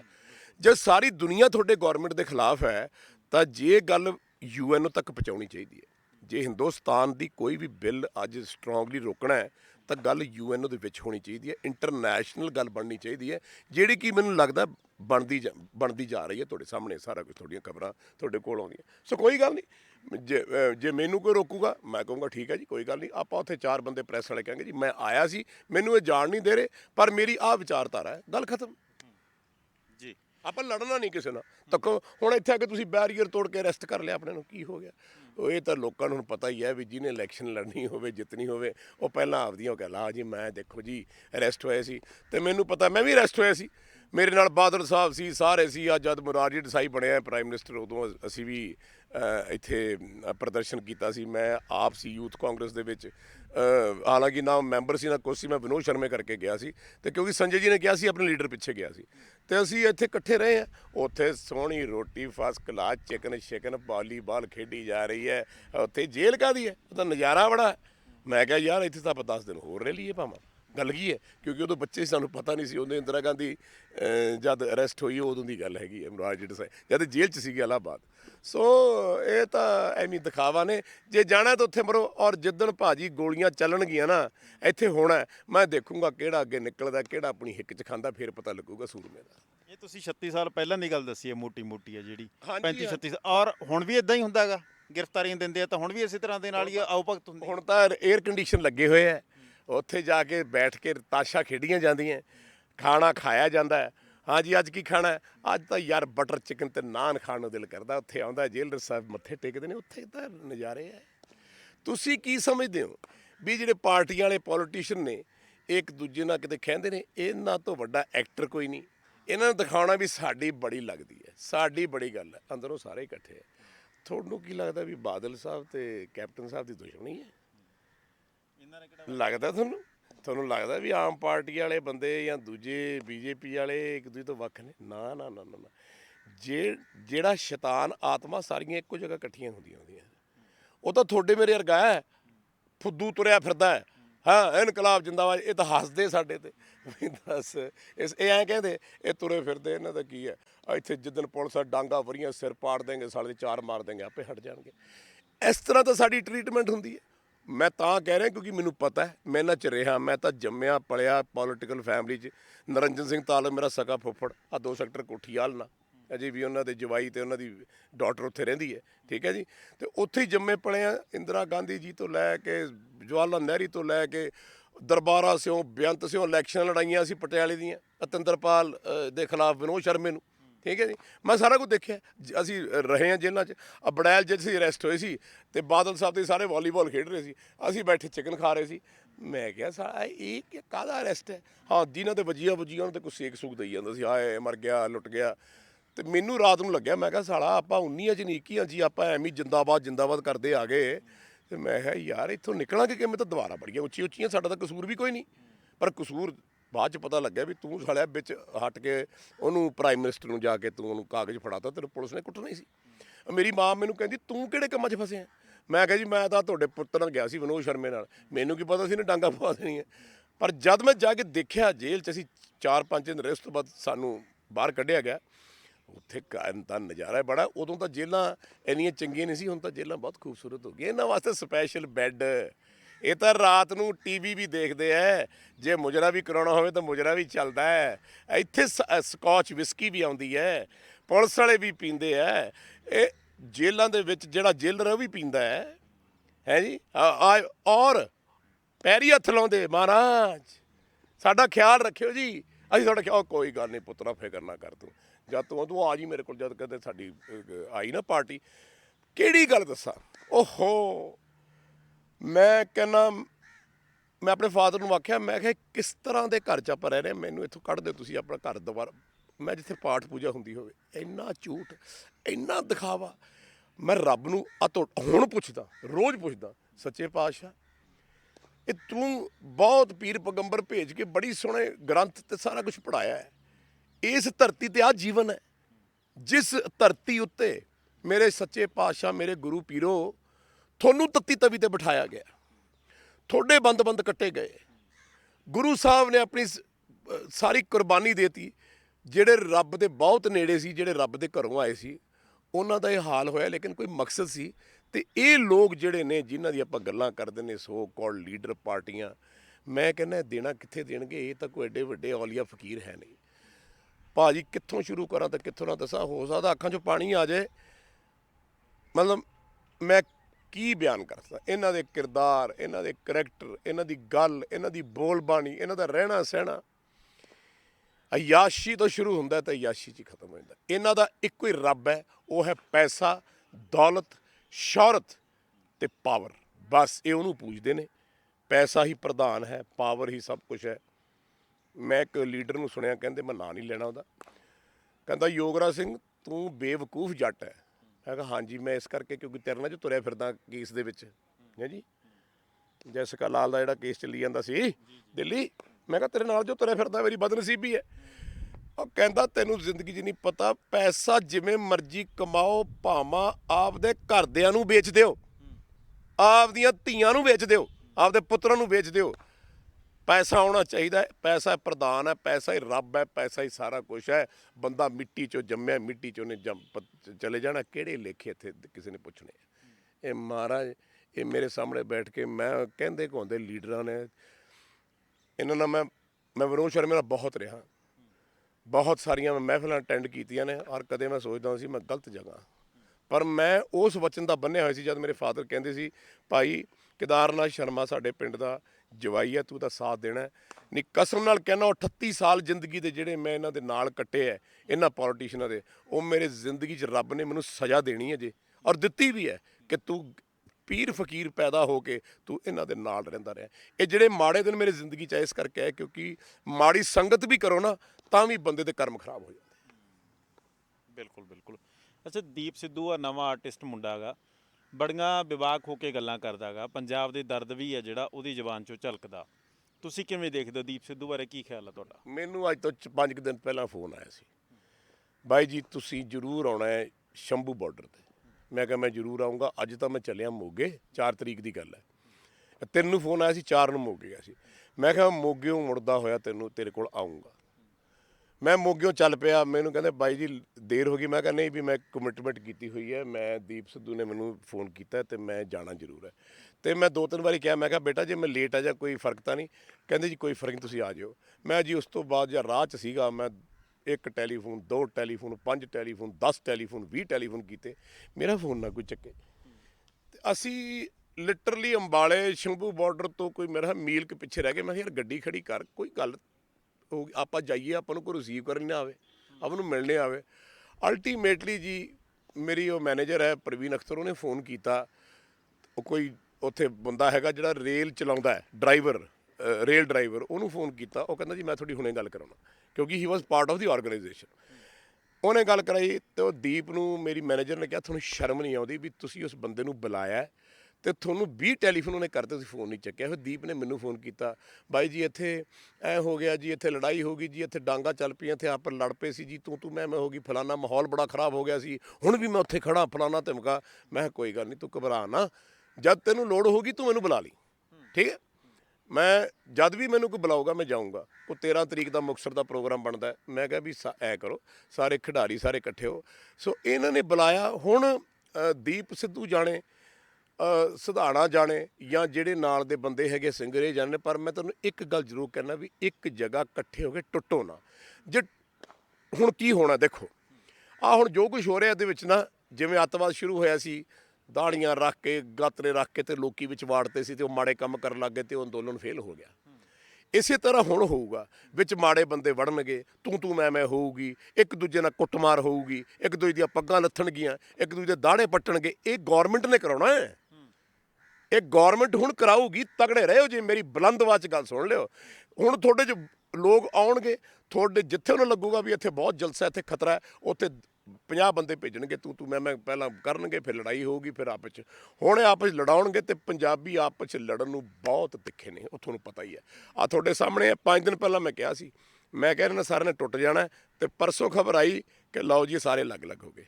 ਅੱਜ ਪਤਾ ਲੱਗਿਆ ਥੋਤੋਂ ਹੀ, ਕਾਕੇ ਨੇ ਦੱਸਿਆ ਵੀ ਆਪਣੇ ਕੈਮਰਾਮੈਨ ਵਾਲੇ ਨੇ ਤੁਹਾਡੇ ਸਾਹਮਣੇ, ਵੀ ਅੱਜ ਇਕੱਠੇ ਹੋ ਕੇ ਸ਼ਾਇਦ ਇੱਕ ਜਗ੍ਹਾ ਫਿਰ ਚਲੇ ਗਏ ਨੇ ਉੱਥੇ ਸ਼ੰਭੂ ਬਾਰਡਰ 'ਤੇ। ਸੋ ਜੇ ਤੁਸੀਂ ਇਹ ਲੜਨਾ, ਆਪਸ 'ਚ ਪਾਟਣਾ, ਉਹਨਾਂ ਨੂੰ ਪਤਾ ਹੈ। ਸਰਕਾਰਾਂ ਤੁਹਾਨੂੰ 75 ਸਾਲਾਂ ਤੋਂ ਦੇਖ ਰਹੀਆਂ ਨੇ ਵੀ ਇਹਨਾਂ ਦੀ ਕਮਜ਼ੋਰੀ ਕੀ ਹੈ। ਜਿਵੇਂ ਬਾਬਰ ਨੇ ਕਮਜ਼ੋਰੀ ਲੱਭੀ ਸੀ, ਬਾਬਰ ਨੇ ਕੀ ਕੀਤਾ, ਆਪਣੇ ਵਿੱਚ ਦੂਤ ਭੇਜਤੇ ਵੀ ਜਾਓ ਪਤਾ ਕਰਕੇ ਆਓ ਹਿੰਦੁਸਤਾਨ ਦੇ ਲੋਕ ਕਿੱਦਾਂ ਦੇ ਹੈ। ਲੋਕੀ ਗਏ ਤੁਹਾਡੇ ਮੇਰੇ ਅੱਗੇ ਵਿੱਚ ਜਾ ਕੇ ਬੈਠ ਕੇ, ਕਹਿੰਦੇ ਭਾਈ ਗੱਲ ਸੁਣੋ, ਅਗਰ ਕਿਸੇ ਨੇ ਹਮਲਾ ਕਰ ਦਿਆ ਕਿਸੇ ਬਾਹਰ ਵਾਲੇ ਨੇ ਤਾਂ ਕਿਆ ਕरेंगे। ਉੱਥੇ ਉਹ ਜਿੰਨੇ ਵੀ ਉੱਥੇ ਪੰਡਤ ਬ੍ਰਾਹਮਣ ਸੀ, ਕਹਿੰਦੇ ਅਸੀਂ ਸਾਡੇ ਕੋਲ ਮੰਤਰ ਨੇ, ਅਸੀਂ ਐਸੇ ਮੰਤਰ ਹੁਣ ਵੀ ਮਾਰੀਏ ਤਾਂ ਬੰਦਾ ਖੜਾ ਹੋ ਜਿੱਥੋਂ ਹਿੱਲ ਨਾ ਸਕੇ, ਤਲਵਾਰਾਂ ਨਹੀਂ ਹਿੱਲਣਗੀਆਂ, ਤੋਪਾਂ ਨਹੀਂ ਚੱਲਣਗੀਆਂ, ਸਾਨੂੰ ਕੀ ਪਰਵਾਹ, ਅਸੀਂ ਤਾਂ ਸਾਡੀ ਤਾਂ ਰੱਬ ਨਾਲ ਇੱਕ ਮਿੱਕ ਹੈ। ਉਹਨਾਂ ਨੇ ਜਾ ਕੇ ਬਾਬਰ ਨੂੰ ਜਦ ਦੱਸਿਆ, ਬਾਬਰ ਕਹਿੰਦਾ ਲੈ ਵੀ ਗੱਲ ਹੀ ਬਣ ਗਈ, ਇਹ ਤਾਂ ਸੌਖਾ ਹੀ ਕੰਮ ਹੈ। 3 ਮਹੀਨੇ 'ਚ ਉਹ ਤਖਤ ਤਾਜ 'ਤੇ ਬੈਠ ਗਿਆ। ਨਾ ਮੰਤਰਾਂ ਨਾਲ ਤਲਵਾਰਾਂ ਰੁਕੀਆਂ, ਨਾ ਤੋਪਾਂ ਰੁਕੀਆਂ, ਜੋ ਉੱਥੇ ਦੁਨੀਆ ਮਰੀ ਤੁਹਾਨੂੰ ਪਤਾ ਹੀ। ਆਹੀ ਹਾਲ ਹੁਣ ਇੱਦਾਂ ਹੋਣਾ ਕਿ ਇੱਥੇ ਵਿੱਚ ਬੰਦੇ ਵੜ ਜਾਣੇ, ਬੰਦੇ ਵੜ ਕੇ ਗੌਰਮੈਂਟ ਵਾੜੂਗੀ। ਔਰ ਆਪਣੇ, ਇਹ ਨਹੀਂ ਕਿ ਦਿੱਲੀ ਵਾਲੇ ਉਹ ਆਰਡਰ ਕਰਦੇ ਆ, ਆਪਣੇ ਬੰਦੇ ਆਪਣੇ ਬੰਦੇ ਵਿੱਚ ਵੜਨਗੇ, ਔਰ ਤੁਸੀਂ ਦੇਖਿਓ ਆਪਸ 'ਚ ਲੜਨਗੇ, ਔਰ ਇਹ ਅੰਦੋਲਨ ਇੱਕ ਦਿਨ ਫੇਲ ਕਰਕੇ ਛੱਡਣਗੇ ਜੇ ਆਪਾਂ ਸਾਰੇ ਇਕੱਠੇ ਹੋ ਕੇ ਨਾ ਚੱਲੇ ਤਾਂ। ਮੁੱਖ ਮੰਤਰੀ ਕੈਪਟਨ ਅਮਰਿੰਦਰ ਸਿੰਘ ਦਾ ਤਾਂ ਬਿਆਨ ਵੀ ਆ ਗਿਆ ਕਿ ਜਿਹੜੇ ਰੇਲ ਰੋਕੋ ਅੰਦੋਲਨ ਚੱਲਦੇ ਪਏ ਆ, ਕਿਸਾਨਾਂ ਨੂੰ ਬੇਸ਼ੱਕ ਉਹਨਾਂ ਨੇ ਆਖਿਆ ਕਿ ਬੇਨਤੀ ਹੈ ਮੇਰੀ ਕਿ ਥੋੜੀ ਢਿੱਲ ਦੇ ਦਿਓ। ਦੇਖਿਆ ਆ ਗਈ ਨਾ ਗੱਲ। ਅਜੇ ਢਿੱਲ ਕਾਹਦੀ ਢਿੱਲ, ਯੂ ਆਰ ਦੀ CM, ਤੂੰ ਕਹਿ ਢਿੱਲ ਢੁੱਲ ਕੋਈ ਨਹੀਂ ਦੇਣੀ, ਮੈਂ ਵਿੱਚ ਖੜਾ ੜਾ ਤੁੱਕੀ ਦਿਆਂਗੇ, ਬਿੱਲ ਵਾਪਸ ਕਰਨਾ। ਐਮ ਆ ਰਾਈਟ ਔਰ ਰੋਂਗ? ਜੇ ਮੈਂ CM ਹੋਵਾਂ, ਮੈਂ ਮੇਰਾ ਬਿਆਨ ਆ ਜਾਵੇ, ਮਰ ਜਾਵਾਂਗੇ, ਲੁੱਟ ਜਾਵਾਂਗੇ, ਪਰਵਾਹ ਨਹੀਂ ਕਰਨੀ, ਕੋਈ ਢਿੱਲ ਨਹੀਂ ਦੇਣੀ। ਜੇ ਅੱਜ ਤੁਸੀਂ ਗੱਲ ਮੰਨੀ ਕਾਂਗਰਸ ਵਾਲਿਆਂ ਦੀ, ਅੱਜ ਗੱਲ ਮੰਨੀ ਤੁਸੀਂ ਅਕਾਲੀਆਂ ਦੀ, ਅੱਜ ਗੱਲ ਮੰਨੀ ਤੁਸੀਂ ਆਪ ਵਾਲਿਆਂ ਦੀ, ਤਾਂ ਮੇਰੀ ਗੱਲ ਯਾਦ ਰੱਖਿਓ ਜੇ ਇਹ ਪਹਿਲਾਂ ਵੀ ਤੁਹਾਨੂੰ ਵੇਚ ਕੇ ਖਾਂਦੇ ਰਹੇ ਨੇ, ਹੁਣ ਵੀ ਵੇਚ ਕੇ ਖਾਣਗੇ। ਸੀਐਮ ਨੂੰ, ਮੰਤਰੀਆਂ ਨੂੰ, ਸਾਰਿਆਂ ਨੂੰ ਇਕੱਠੇ ਹੋ ਕੇ ਚਾਹੀਦਾ, ਰੂਲਿੰਗ ਪਾਰਟੀ ਨੂੰ, ਕਿ ਅਸੀਂ ਅੰਦੋਲਨ ਦੇ ਨਾਲ ਬੈਠਾਂਗੇ। ਕਿਉਂਕਿ ਉੱਥੋਂ ਟੈਲੀਫੋਨ ਆਉਂਦਾ ਹੈ ਦਿੱਲੀੋਂ, ਗੱਲ ਸੁਣ ਭਾਈ, ਜਾਂ ਤਾਂ ਤੂੰ ਆਪਦਾ ਸੂਤ ਕਰਾ ਲੈਣੀ, ਫੇਰ ਨਾ ਆਖੀ। ਮੇਰੀ ਗੱਲ ਸਮਝ ਗਏ ਤੁਸੀਂ, ਹੈ ਨਾ? ਤਾਂ ਤੁਸੀਂ ਇੰਨੀ ਛੇਤੀ ਮੋਕ ਮਾਰਦੇ, ਐਡੇ ਵੱਡੇ ਸਰਦਾਰ, ਗੱਲਬਾਤ ਕੀ ਹੈ? ਐਡਾ ਯੋਧਾ ਬੰਦਾ ਮਹਾਰਾਜਾ ਭੁਪਿੰਦਰ ਸਿੰਘ ਨੇ ਅੰਗਰੇਜ਼ਾਂ ਨੂੰ ਕਿਹਾ ਸੀ, ਸਾਲਿਓ ਜਿਹੜੀਆਂ ਗੱਡੀਆਂ ਖਰੀਦਣ ਪਿੱਛੇ ਤੁਸੀਂ ਮੈਨੂੰ ਕਿਹਾ ਸੀ ਤੇਰੀ ਔਕਾਤ ਹੈ ਨਹੀਂ, ਆਹ ਖੜੀਆਂ ਰੋਲਸ ਰਾਇਸ ਗੱਡੀਆਂ ਘੋੜੇ 'ਚ ਘਾਹ ਖਾਂਦੇ ਆ। ਗੱਲ ਸੀ ਨਾ, ਜੁਰਤ ਸੀ ਨਾ ਜੱਟ 'ਚ। ਤੇ ਗੋਰਿਆਂ ਨੇ ਹੱਥ ਜੋੜ ਕੇ ਕਿਹਾ, ਭਾਈ ਸਾਡੀ ਰੋਲਸ ਰਾਇਸ ਨਾ ਕੰਪਨੀ ਸਾਲੀ ਬੰਦ ਹੋ ਜੂਗੀ, ਤੂੰ ਆ ਕੰਮ ਨਾ ਕਰ। ਕਹਿੰਦਾ ਕੋਈ ਨਹੀਂ, ਫਿਰ ਪੈਰੀ ਪਾਓ ਸਾਰੇ। ਮਾਫੀਨਾਮਾ ਲਿਖਿਆ ਵੀ ਤੁਸੀਂ ਮੇਰੇ ਨਾਲ ਇੰਗਲੈਂਡ ਚੈੱਕ ਕੀਤਾ ਸੀ। ਆਪਾਂ ਤਾਂ ਉਹਦੇ ਪੋਤੇ ਆ, ਭੁਪਿੰਦਰ ਸਿੰਘ ਜਰਨੈਲ ਦੇ ਪੋਤੇ ਆ, ਜਿਹਨੇ ਗੋਰਿਆਂ ਨੂੰ ਸਾਲਾ ਉਹ ਟੀਸੀ ਤੇ ਬਿਠਾਤਾ ਸੀ, ਉਹਦੇ ਨਾਲ ਬਣਾਤਾ ਸੀ ਆਪਣਾ ਚਹਿਲ ਪੈਲੇਸ, ਵੀ ਸਾਲੇ ਤੁਹਾਡਾ ਸ਼ਿਮਲਾ ਤੇ ਮੇਰਾ ਚਹਿਲ ਪੈਲੇਸ। ਆਪਾਂ ਤਾਂ ਉਹਦੇ ਪੋਤੇ ਆ, ਤੇ ਆਪਾਂ ਲਲਕਾਰ ਕੇ ਵੰਗਾਰ ਨਹੀਂ ਕਹਿ ਸਕਦੇ ਕਿ ਪਿੱਛੇ ਹਟ ਜਾਓ, ਮੈਂ ਸੀਐਮ ਆ, ਸਭ ਤੋਂ ਪਹਿਲਾਂ ਗੋਲੀ ਮੈਂ ਖਾਊਂਗਾ। ਤਾਂ ਸਵਾਦ ਵੀ ਹੈ। ਇਹ ਜਿੰਨੇ ਹੈਗੇ ਨੇ ਮਿਨਿਸਟਰ, ਸੈਂਟਰ ਕੈਬਨਿਟ, ਇਹ ਬੋਲਣ ਨੂੰ ਰੱਖੇ ਹੋਏ। ਚਲੋ ਉੱਥੇ ਅੰਦੋਲਨ 'ਚ ਬੈਠੀਏ, ਚਲੋ ਸਾਰੇ ਚੱਲਦੇ ਆ, ਬਾਦਲ ਸਾਹਿਬ, ਐਵਰੀਬਡੀ, ਮੈਂ ਵੀ ਨਾਲ ਚੱਲਦਾ, ਚਲੋ ਠੀਕ ਹੈ। ਤੇ ਉੱਥੇ ਜਾ ਕੇ ਬਹਿੰਦੇ ਆ, ਉੱਥੇ ਫਿਰ ਕਹਿੰਦੇ ਵੀ ਆਓ ਜਰਾ ਦੇਖੋ। ਜੇ ਮੈਂ ਤਾਂ ਕਿਹਾ ਨਾ, ਸਾਡੇ ਰਹਿਨੁਮਾ ਜਦ ਸਾਡੇ ਨਾਲ ਧੋਖਾ ਕਰਨਗੇ, ਠੀਕ ਕੀ ਗੱਲ ਹੈ? ਆ ਤਾਂ ਤੁਸੀਂ ਮੈਨੂੰ ਦੱਸਿਆ ਵੀ ਐਂ ਕਿਹਾ। ਇਹ ਕੋਈ ਗੱਲ ਹੈ ਕਹਿਣ ਲਈ ਇਸ ਵੇਲੇ ਵੀ ਢਿੱਲ ਦੇ ਦਿਓ? ਇਸ ਵੇਲੇ ਤਾਂ ਹੱਲਾ ਬੋਲਣ ਵਾਲੀ ਗੱਲ ਆ ਵੀ ਤੁੰਨ ਦਿਓ ਬਸ। ਦੱਸੋ ਮੈਂ ਗਲਤ ਕਹਿ ਰਿਹਾ ਕਿ ਠੀਕ ਕਹਿ ਰਿਹਾ? ਇਹ ਵੀ ਕੋਈ ਗੱਲ ਹੋਈ? ਔਰ ਇਹ ਗੱਲ ਕੀ ਗੱਲ, ਇਹ ਕਿਸਾਨਾਂ ਨੂੰ ਸਮਝ ਨਹੀਂ ਆਉਂਦੀ। ਆਹ ਜਿਹੜੀਆਂ ਗੱਲਾਂ ਨੇ, ਇਸੇ ਗੱਲਾਂ ਪਿੱਛੇ ਜੀ ਪੰਜਾਬ ਮਰਿਆ ਹੈ, ਇਸੇ ਗੱਲਾਂ ਪਿੱਛੇ ਪੰਜਾਬ ਰੋਲਿਆ ਹੈ। ਕਿਉਂਕਿ ਮਹਾਰਾਜਾ ਰਣਜੀਤ ਸਿੰਘ ਦੇ ਟਾਈਮ ਇੱਕ ਡੋਗਰ, ਧਿਆਨ ਚੰਦ ਡੋਗਰਾ ਹੁੰਦਾ ਸੀ, ਹਰੀ ਸਿੰਘ ਨਲੂਏ ਨੇ ਕਿਹਾ, ਉਹ ਇਹਨੂੰ ਕੱਢ ਦੇ, ਇਹ ਸਪੋਲੀਆ ਡੰਗ ਮਾਰੂਗਾ, ਇਹ ਆਪਣਾ ਰਾਜ ਭਾਗ ਖਤਮ ਕਰ ਦੂਗਾ। ਉਹਨਾਂ ਨੂੰ ਗੱਲ, ਮਹਾਰਾਜਾ ਰਣਜੀਤ ਸਿੰਘ ਐਡਾ ਵੱਡਾ ਐਂਪਰਰ, ਐਡਾ ਵੱਡਾ ਅਹਲਕਾਰ, ਉਹਨੂੰ ਇਹ ਨਾ ਪਤਾ ਲੱਗਿਆ ਵੀ ਮੈਨੂੰ ਹਰੀ ਸਿੰਘ ਨਲੂਆ ਕਹਿ ਕੀ ਰਿਹਾ। ਅਕਾਲੀ ਫੂਲਾ ਸਿੰਘ ਨੇ ਕਿਹਾ, ਜਨਰਲ ਜ਼ੋਰਾਵਰ ਸਿੰਘ ਨੇ ਸੁਨੇਹਾ ਘੱਲਿਆ ਤਿੱਬਤ ਤੋਂ ਵੀ ਆਹ ਧਿਆਨ ਚੰਦ ਡੋਗਰੇ ਨੂੰ ਪਾਸੇ ਕਰ ਦੇ, ਮੈਂ ਪਹਾੜੀ ਲੋਕਾਂ ਦੇ ਵਿੱਚ ਰਹਿਣਾ, ਇਹ ਗੁਰੂਆਂ ਦੇ ਸਕੇ ਨਹੀਂ ਬਣੇ, ਗੁਰੂਆਂ ਦੇ ਖਿਲਾਫ ਇਹ ਜੰਗ ਕਰਦੇ ਨੇ ਪਹਾੜੀ ਰਾਜੇ, ਇਹਨਾਂ ਦੇ ਇਤਬਾਰ ਨਾ ਕਰੀ। ਚਿੱਠੀਆਂ ਲਿਖੀਆਂ ਉਹਨੂੰ ਫੇਰ ਨਹੀਂ ਸਮਝ ਆਇਆ। ਸੋ ਜਦ ਤੁਸੀਂ ਜ਼ਿੰਦਗੀ ਦੇ ਵਿੱਚ, ਤੁਹਾਡੀ ਹਿਸਟਰੀ ਤੁਹਾਨੂੰ ਪਤਾ ਕਿੱਥੇ ਖੜੀ ਹੈ, ਤੇ ਤੁਸੀਂ ਉਹ ਨਹੀਂ ਕਰੋਗੇ ਤਾਂ ਫਿਰ ਤੁਹਾਡਾ ਆਹੀ ਹਾਲ ਹੋਊਗਾ। ਹੁਣ ਆਹ ਜਿਹੜੀ ਸਟੇਟਮੈਂਟ ਹੈ ਵੀ ਤੁਸੀਂ ਢਿੱਲ ਦੇ ਦਿਓ, ਕਾਹਦੇ ਵਾਸਤੇ ਢਿੱਲ ਦੇ ਦਿਓ? ਕਿਸ ਚੀਜ਼ ਕਰਕੇ ਢਿੱਲ ਦੇ ਦਿਓ? ਤੁਸੀਂ ਰਾਜਾ ਹੋ, ਤੁਸੀਂ ਸੀਐਮ ਹੋ, ਤੁਸੀਂ ਪੰਜਾਬ ਦੀ ਧਰਤੀ ਹੈ, ਬੱਚੇ ਤੁਹਾਡੇ, ਤੁਸੀਂ ਪਿਓ, ਤੁਸੀਂ ਕਿੱਦਾਂ ਕਹਿ ਸਕਦੇ ਹੋ ਵੀ ਢਿੱਲ ਦੇ ਦਿਓ? ਤੁਸੀਂ ਇਹ ਕਹੋ ਵੀ ਲਿਆਓ ਉੱਥੇ ਡਾਓ ਮੇਰੀ ਵੀ ਕੁਰਸੀ, ਭਾਵੇਂ ਮੇਰੀ ਤਬੀਅਤ ਖਰਾਬ ਹੈ, ਠੀਕ ਹੈ, ਮੈਂ ਮਰੂੰਗਾ ਪੰਜਾਬ ਦੇ ਪਿੱਛੇ। ਤੁਸੀਂ ਫੌਜੀ ਹੋ, ਪਹਿਲੀ ਗੱਲ ਤਾਂ ਮੈਂ ਸਰਦਾਰ ਅਮਰਿੰਦਰ ਸਿੰਘ ਦੀ ਬਹੁਤ ਇੱਜ਼ਤ ਕਰਦਾ, ਲੇਕਿਨ ਮੈਂ ਇਹ ਗੱਲ ਜ਼ਰੂਰ ਕਹੂੰਗਾ ਵੀ ਸਰ, ਤੁਸੀਂ ਪਹਿਲਾਂ ਤਾਂ ਇਹ ਦੇਖੋ ਵੀ ਤੁਸੀਂ ਕਿਹਦੇ ਪੋਤਰੇ ਹੋ, ਤੁਹਾਡੀ ਬਲੱਡ ਲਾਈਨ ਕੀ ਹੈ। ਤੁਸੀਂ ਕਿਸੇ ਦੀ ਦਿੱਲੀੋਂ ਟੈਲੀਫੋਨ ਆਇਆ, 24 ਦੇ ਬੰਦੇ ਨਹੀਂ ਜਿਹੜੇ ਕੱਲ੍ਹ ਉੱਠ ਕੇ ਬੈਠੇ ਉੱਥੇ ਸਾਲੇ ਚਲੇ ਗਏ, ਤੁਸੀਂ ਉਹਨਾਂ ਦੇ ਕਹੇ ਆਪਣੇ ਬੰਦੇ ਨੂੰ ਕਿਉਂ ਕਹਿੰਦੇ ਢਿੱਲ ਦੇ ਦਿਓ? ਕਾਹਦੇ ਵਾਸਤੇ? ਵਾਟ ਫॉर? ਸਗੋਂ ਤੁਹਾਨੂੰ ਕੀ ਚਾਹੀਦਾ? ਮੈਂ ਜਰਨੈਲ ਹਾਂ, ਮੇਰਾ ਸਕਾ ਫੁੱਫੜ ਜਨਰਲ ਗੁਰਦਿਆਲ ਸਿੰਘ ਹਰੀਕਾ ਭੁਪਿੰਦਰ ਸਿੰਘ ਆਰਮੀ ਦਾ ਜਰਨੈਲ ਹੋਇਆ ਕਰਦਾ ਸੀ। ਆਹ ਡੀਲ ਡਾਲ ਕਿਆ ਬਾਤ ਸੀ, ਐਸੀ ਫੌਜ ਸੀਗੀ। ਤੇ ਤੁਸੀਂ ਵੀ ਤਾਂ ਫੌਜੀ ਰਹੇ, ਤੁਸੀਂ ਇਹ ਗੱਲ ਢਿੱਲੀ ਕਿਉਂ ਕਰਦੇ ਹੋ? ਇਹ ਬਹੁਤ ਦੁਖਦਾਇਕ ਗੱਲ ਹੈ। ਮਤਲਬ ਮੈਨੂੰ ਤੁਸੀਂ ਸੁਣਾਈ ਇਹ ਗੱਲ, ਮੇਰੇ ਤਾਂ ਬਹੁਤ ਹਿੱਕ 'ਚ ਲੱਗੀ ਇਹ ਗੱਲ। ਦਿਸ ਇਜ਼ ਨਾਟ ਰਾਈਟ, ਇਹ ਗਲਤ ਹੈ। ਇਹ ਜ਼ਰੂਰੀ ਨਹੀਂ ਹੈ ਕਿ ਵੱਡਾ ਉਮਰ ਦੇ ਵਿੱਚ ਜਾਂ ਕੋਈ ਵੀ ਹੋਵੇ ਉਹ ਜੇ ਗਲਤ ਗੱਲ ਕਰੂਗਾ ਤਾਂ ਗਲਤੀ ਹੈ। ਅੱਛਾ, ਨਵਜੋਤ ਸਿੰਘ ਸਿੱਧੂ ਆ ਜਿਹੜਾ ਬੜਾ ਗਰਮ ਬੋਲਦਾ ਜਾਂ ਗੱਲਾਂ ਸੱਚੀਆਂ ਵੀ ਸੁਣਾਉਂਦਾ, ਜਿਵੇਂ ਤੁਸੀਂ ਸੁਣਾਉਂਦੇ ਹੋ। ਨਵਜੋਤ ਸਿੰਘ ਸਿੱਧੂ ਬਾਰੇ ਤੁਹਾਡਾ ਕੀ ਖਿਆਲ ਆ? ਬੇਸ਼ੱਕ ਮੋਗੇ ਦੀ ਰੈਲੀ ਸੀ, ਉੱਥੇ ਬੇਬਾਕੀ ਨਾਲ ਬੋਲੇ। ਇਸ ਤੋਂ ਪਹਿਲਾਂ ਜਿਹੜਾ ਇਲੈਕਸ਼ਨਾਂ ਸੀਗੀਆਂ ਜਦੋਂ, ਉਸ ਟਾਈਮ ਦੇ ਉੱਤੇ ਵੀ ਨਵਜੋਤ ਸਿੰਘ ਸਿੱਧੂ ਬੇਬਾਕੀ ਦੇ ਨਾਲ ਬੋਲਦਾ ਰਿਹਾ। ਤੁਹਾਡਾ ਜੀ ਕੀ ਖਿਆਲ ਆ? ਕਿਉਂਕਿ ਤੁਹਾਡੀ ਸ਼ਰਮਿਲਾ ਦਾ ਫੋਨ 'ਤੇ ਗੱਲ ਵੀ ਹੋਈ ਸੀ। ਮੈਂ ਬਾਰ-ਬਾਰ ਇਹ ਗੱਲ ਕਹਿੰਦਾ ਆਇਆ, ਮੈਨੂੰ ਛੋਟੇ ਬਚਪਨ ਤੋਂ ਜਾਣਦਾ। ਸਾਡਾ ਇੱਕ ਪਰਿਵਾਰ ਹੈ, ਉਹ ਜਿਹੋ ਜਿਹੇ ਮੇਰੇ ਬੱਚੇ, ਉਹ ਮੇਰਾ ਵੱਡਾ ਬੱਚਾ। ਬਨੀ ਹੋਣੀ, ਕਿੱਟੂ ਹੋਣੀ, ਸਾਰੇ ਇਹ। ਮੈਂ ਆਪਣੇ ਹੱਥੀਆਂ ਨੂੰ ਵਿਆਹਿਆ, ਸਾਡੀ ਧੀ ਦਾ ਨਾਂ ਵੀ ਨਵਜੋਤ ਹੀ ਹੈ, ਠੀਕ ਹੈ। ਔਰ ਸੁੱਖ ਦੁੱਖ 'ਚ ਅਸੀਂ ਨਾਲ ਖੜ੍ਹੇ ਹਾਂ ਇੱਕ ਦੂਜੇ ਦੇ। ਮੇਰੇ ਬੱਚੇ ਸੀ, ਕਦੇ ਉਹ ਕੇਸ ਪਿਆ ਸੀਗਾ, ਮੈਂ ਗੱਲ ਹੀ ਕੋਈ ਨਹੀਂ, ਭਾਵਾਂ ਜ਼ਿੰਦਗੀ ਦੇ ਵਿੱਚ ਇਹ ਨਹੀਂ ਹੋ ਸਕਦਾ ਵੀ ਪੁੱਤਰਾਂ 'ਤੇ ਆਨ ਆ ਜੇ। ਉਹ ਇੱਕ ਸੱਚੇ ਸੁੱਚਾ ਇਨਸਾਨ, ਬੜਾ ਤਕੜਾ ਲੀਡਰ। ਮੈਨੂੰ ਤਾਂ ਖੈਰ ਹੈਰਾਨੀ ਹੁੰਦੀ ਹੈ ਵੀ ਇਹ ਪੋਲੀਟੀਸ਼ੀਅਨ ਕਾਹਤੋਂ ਬਣ ਗਿਆ, ਇਹ ਲੀਡਰ ਕਾਹਤੋਂ ਬਣ ਗਿਆ। ਪਰ ਮੈਂ ਸ਼ਾਇਦ ਸੋਚਦਾ ਵੀ ਰੱਬ ਨੇ ਇੱਕ ਬੰਦਾ ਚੂਜ਼ ਕਰਕੇ ਰੱਖਿਆ ਐਡੇ ਵੱਡੇ ਹਨੇਰੇ ਦੇ ਵਿੱਚ, ਐਡੇ ਵੱਡੇ ਇਸ ਜਿਵੇਂ ਆਹ ਹਨੇਰਾ ਹੀ ਹਨੇਰਾ ਆਲੇ ਦੁਆਲੇ ਦਿਖਦਾ, ਤਾਂ ਉਹਦੇ ਵਿੱਚ ਇੱਕ ਚਾਨਣ ਦਿਖਦਾ, ਨਵਜੋਤ ਸਿੰਘ ਸਿੱਧੂ ਦਿਖਦਾ। ਮੈਨੂੰ ਮਹਾਰਾਜਾ ਉਹਦੇ 'ਚ ਮਹਾਰਾਜਾ ਰਣਜੀਤ ਸਿੰਘ ਨਜ਼ਰ ਆਉਂਦਾ। ਮੈਨੂੰ ਉਹਦੇ ਵਿੱਚ ਇੱਕ ਐਸਾ ਜਰਨੈਲ ਨਜ਼ਰ ਆਉਂਦਾ ਜਿਹੜਾ ਆਪਣੀ ਕੌਮ ਨੂੰ ਅੱਗੇ ਲਿਜਾ ਸਕਦਾ। ਮੈਨੂੰ ਉਹਦੇ ਵਿੱਚ ਹਰੀ ਸਿੰਘ ਨਲੂਆ ਨਜ਼ਰ ਆਉਂਦਾ। ਮੈਨੂੰ ਉਹਦੇ ਵਿੱਚ ਅਕਾਲੀ ਫੂਲਾ ਸਿੰਘ ਨਜ਼ਰ ਆਉਂਦਾ। ਮੈਨੂੰ ਉਹਦੇ ਵਿੱਚ ਜਰਨਲ ਜ਼ੋਰਾਵਰ ਸਿੰਘ ਨਜ਼ਰ ਆਉਂਦਾ। ਕਿਉਂਕਿ ਉਹ ਗੁੱਸੇ ਤੇ ਬੇਬਾਕੀ ਨਾਲ, ਜਿਹੜਾ ਬੰਦਾ ਸੱਚ ਬੋਲੂਗਾ ਉਹਨੂੰ ਲੋਕਾਂ ਨੂੰ ਐ ਲੱਗੂਗਾ ਇਹ ਗੁੱਸੇ 'ਚ ਬੋਲਦਾ। ਉਹ ਸੱਚ ਬੋਲਦਾ, ਤੇ ਸੱਚ ਬੋਲਣ ਵਾਲਾ ਇਨਸਾਨ ਹਮੇਸ਼ਾ ਹੀ ਝੂਠੇ ਬੰਦੇ ਨੂੰ ਬਰਦਾਸ਼ਤ ਨਹੀਂ।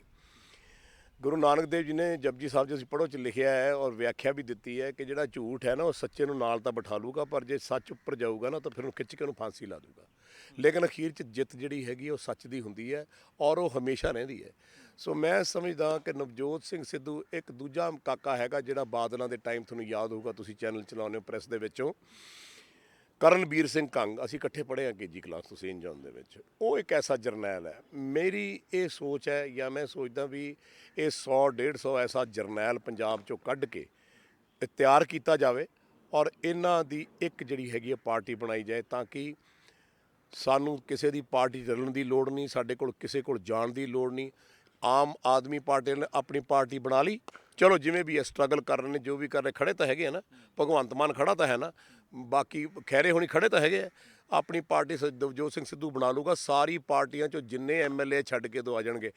ਅੱਜ ਨਵਜੋਤ ਸਿੰਘ ਸਿੱਧੂ ਕਹਿ ਦੇ ਨਾ ਕਿ ਜਾ ਵੀ ਮੈਂ ਬਗਾਵਤ ਕਰਨ ਲੱਗਿਆ ਕਾਂਗਰਸ ਦੇ ਖਿਲਾਫ, ਠੀਕ, ਅੱਜ ਕਹਿ ਦੇਵੇ, ਮੈਂ ਤੁਹਾਨੂੰ ਦੱਸ ਦਿੰਦਾ 24 ਐਮਐਲਏ ਤਾਂ ਮੈਂ ਗਿਣਾਏ ਹੋਏ ਨੇ ਜਿਹੜੇ ਮਿੰਟ 2 'ਚ ਨਾਲ ਆ ਜਾਣਗੇ, 2 ਮਿੰਟਾਂ 'ਚ, ਠੀਕ ਹੈ।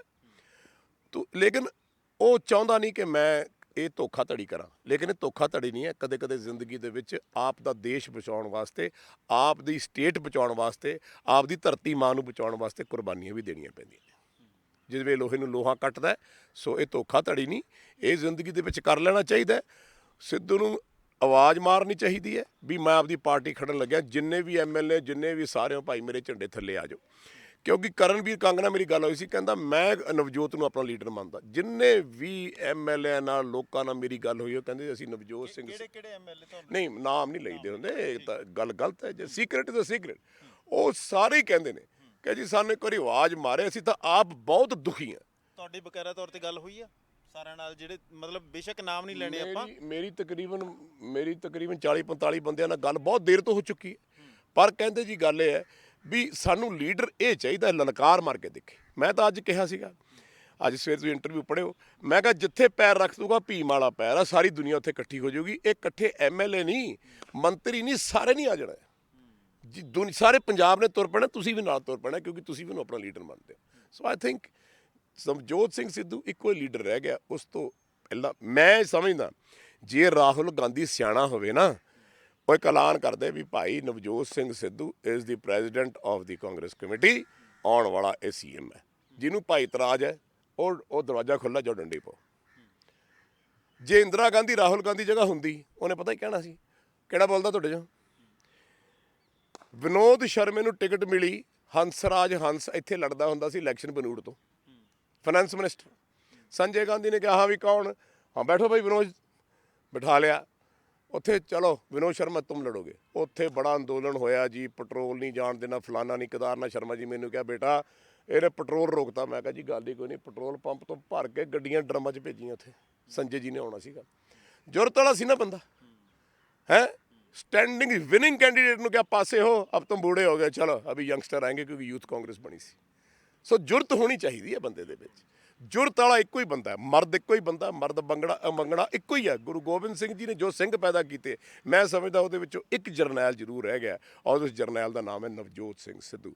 ਜੇ ਸ਼ਹਿਰੀ, ਮੈਂ ਤਾਂ ਸ਼ਹਿਰੀ ਕਹਿੰਦਾ ਉਹਨੂੰ, ਜੇ ਸ਼ਹਿਰੀ ਅੱਗੇ ਨਾ ਆਇਆ ਤੇ ਮੈਂ ਸਮਝੂਗਾ ਪੰਜਾਬ ਨੇ ਫਿਰ ਨਾ ਡੁੱਬ ਹੀ ਜਾਣਾ, ਤੇ ਮੁੜ ਕੇ ਪੰਜਾਬ ਨੂੰ ਕੋਈ ਵਾਰਨ ਵਾਲਾ ਹੈ ਨਹੀਂ। ਅੱਛਾ, ਅਖੀਰਲਾ ਸਵਾਲ ਆ ਜੀ, ਤੁਸੀਂ ਬੜਾ ਜਿਹੜਾ ਜੁਰਤ ਨਾਲ ਬੋਲਦੇ ਹੋ, ਗਰਮ ਵੀ ਬੋਲਦੇ ਹੋਗੇ, ਜੇ ਕੱਲ ਨੂੰ ਪੰਜਾਬ ਵਾਸਤੇ ਲੋੜ ਪੈ ਗਈ ਤਾਂ ਅੱਗੇ ਲੱਗੋਗੇ? ਹੁਣ ਤੁਸੀਂ 2 ਸਵਾਲ ਇਕੱਠੇ ਕਰ ਲਏ, ਮੈਂ ਪਹਿਲੇ ਸਵਾਲ ਦਾ ਜਵਾਬ ਦਿੰਦਾ ਵੀ ਗਰਮ ਵੀ ਬੋਲਦੇ ਹੋ, ਤੱਤੇ ਵੀ ਬੋਲਦੇ ਹੋ, ਤੇ ਸੱਚ ਵੀ ਬੋਲਦੇ ਹੋ। ਮੇਰੇ ਮਾਤਾ ਜੀ ਤੇ ਮੇਰੇ ਪਿਤਾ ਜੀ ਤੇ ਮੇਰੀ ਭੈਣ ਵੱਡੀ ਪਹਿਲੇ ਵਿਆਹ 'ਚ ਮੇਰੇ ਫਾਦਰ ਦੇ ਸੰਤ ਰਾੜੇ ਵਾਲਿਆਂ ਕੋਲ ਜਾਂਦੇ ਹੁੰਦੇ ਸੀਗੇ। ਰਾੜਾ ਸਾਹਿਬ ਸੰਤ ਈਸਰ ਸਿੰਘ ਜੀ 12 ਸਾਲ ਦਾ ਪੈਂਡਾ ਹੋ ਗਿਆ, ਘਰ 'ਚ ਬੱਚਾ ਨਹੀਂ ਸੀ ਹੁੰਦਾ ਕਿਉਂਕਿ ਲੇਟ ਵਿਆਹ ਹੋਇਆ ਸੀ ਡੈਡ ਦਾ, 60 ਸਾਲ ਦੇ ਜਾਂ ਵਿਆਹੇ ਗਏ। ਤੇ ਇੱਕ ਦਿਨ ਸੰਤ ਈਸਰ ਸਿੰਘ ਜੀ ਨੇ ਪੁੱਛਿਆ, ਭਾਈ ਕਨੇਚ ਵਾਲੇ ਸਰਦਾਰ ਤੇ ਸਰਦਾਰਨੀਆਂ ਤੁਰੇ ਫਿਰਦੇ, ਬੁਲਾਓ ਇਹਨਾਂ ਨੂੰ ਇੱਥੇ, ਦੱਸੋ ਕੀ ਚਾਹੀਦਾ। ਮੇਰੀ ਭੈਣ ਕਹਿਣ ਲੱਗੀ, ਜੀ ਮੇਰਾ ਭਰਾ ਵੱਡਾ ਮਰ ਗਿਆ ਸੀ, ਮੈਨੂੰ ਮੇਰਾ ਭਰਾ ਮੋੜ ਦਿਓ। ਮਾਤਾ ਜੀ ਨੂੰ ਪੁੱਛਿਆ, ਮਾਤਾ ਜੀ ਕਹਿੰਦੇ ਜੀ ਤੁਸੀਂ ਇਹਨਾਂ ਦੇ ਲੜ ਲਾਇਆ ਬਜ਼ੁਰਗਾਂ ਦੇ, ਇੱਕ ਬੂਟਾ ਲੱਗ ਜਾਊਗਾ, ਚਲੋ ਸਾਡਾ ਨਾਂ ਰਹਿ ਜਾਊਗਾ। ਕਹਿੰਦੇ ਠੀਕ ਹੈ। ਉਹ ਭੋਰੇ 'ਚ ਚਲੇ ਗਏ, ਸੰਗਤ ਬੈਠੀ ਸੀ। ਅੱਧੇ ਘੰਟੇ ਬਾਅਦ ਆਏ, ਕਹਿੰਦੇ ਭਾਈ ਤੁਹਾਨੂੰ ਗੁਰੂ ਘਰ ਦਾ ਲਾਲ ਦੇਣ ਲੱਗੇ ਆ, ਪਰ ਇੱਕ ਗੱਲ ਹੈ। ਉਹ ਸਾਰੀ ਸੰਗਤ ਸੁਣ ਰਹੀ ਸੀ, ਘਰ ਦੇ ਸੁਣ ਰਹੇ। ਕਹਿੰਦੇ ਜੀ ਕੀ ਹੋ ਗਿਆ? ਕਹਿੰਦੇ ਗੱਲ ਇਹ ਹੈ ਵੀ ਜਿਹੜਾ ਬੰਦੇ ਤੇ ਉਹਨਾਂ ਨੇ ਹੱਥ ਰੱਖਿਆ ਬਾਬਾ ਦੀਪ ਸਿੰਘ ਜੀ ਨੇ ਤੇ ਗੁਰੂ ਘਰ ਨੇ, ਉਹ ਬੰਦਾ ਤੱਤਾ ਬਹੁਤ ਆ, ਉਹਦੇ ਮੂੰਹ ਚੋਂ ਅੱਗ ਨਿਕਲਦੀ ਹੈ।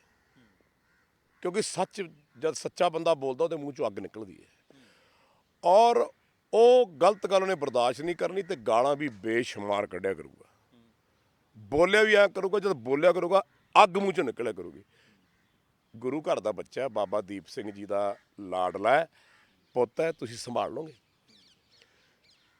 ਹੁਣ ਗੁਰੂਆਂ ਦੇ ਵਚਨ ਹੋ ਗਏ, ਤੁਹਾਡਾ ਜਵਾਬ ਮਿਲ ਗਿਆ।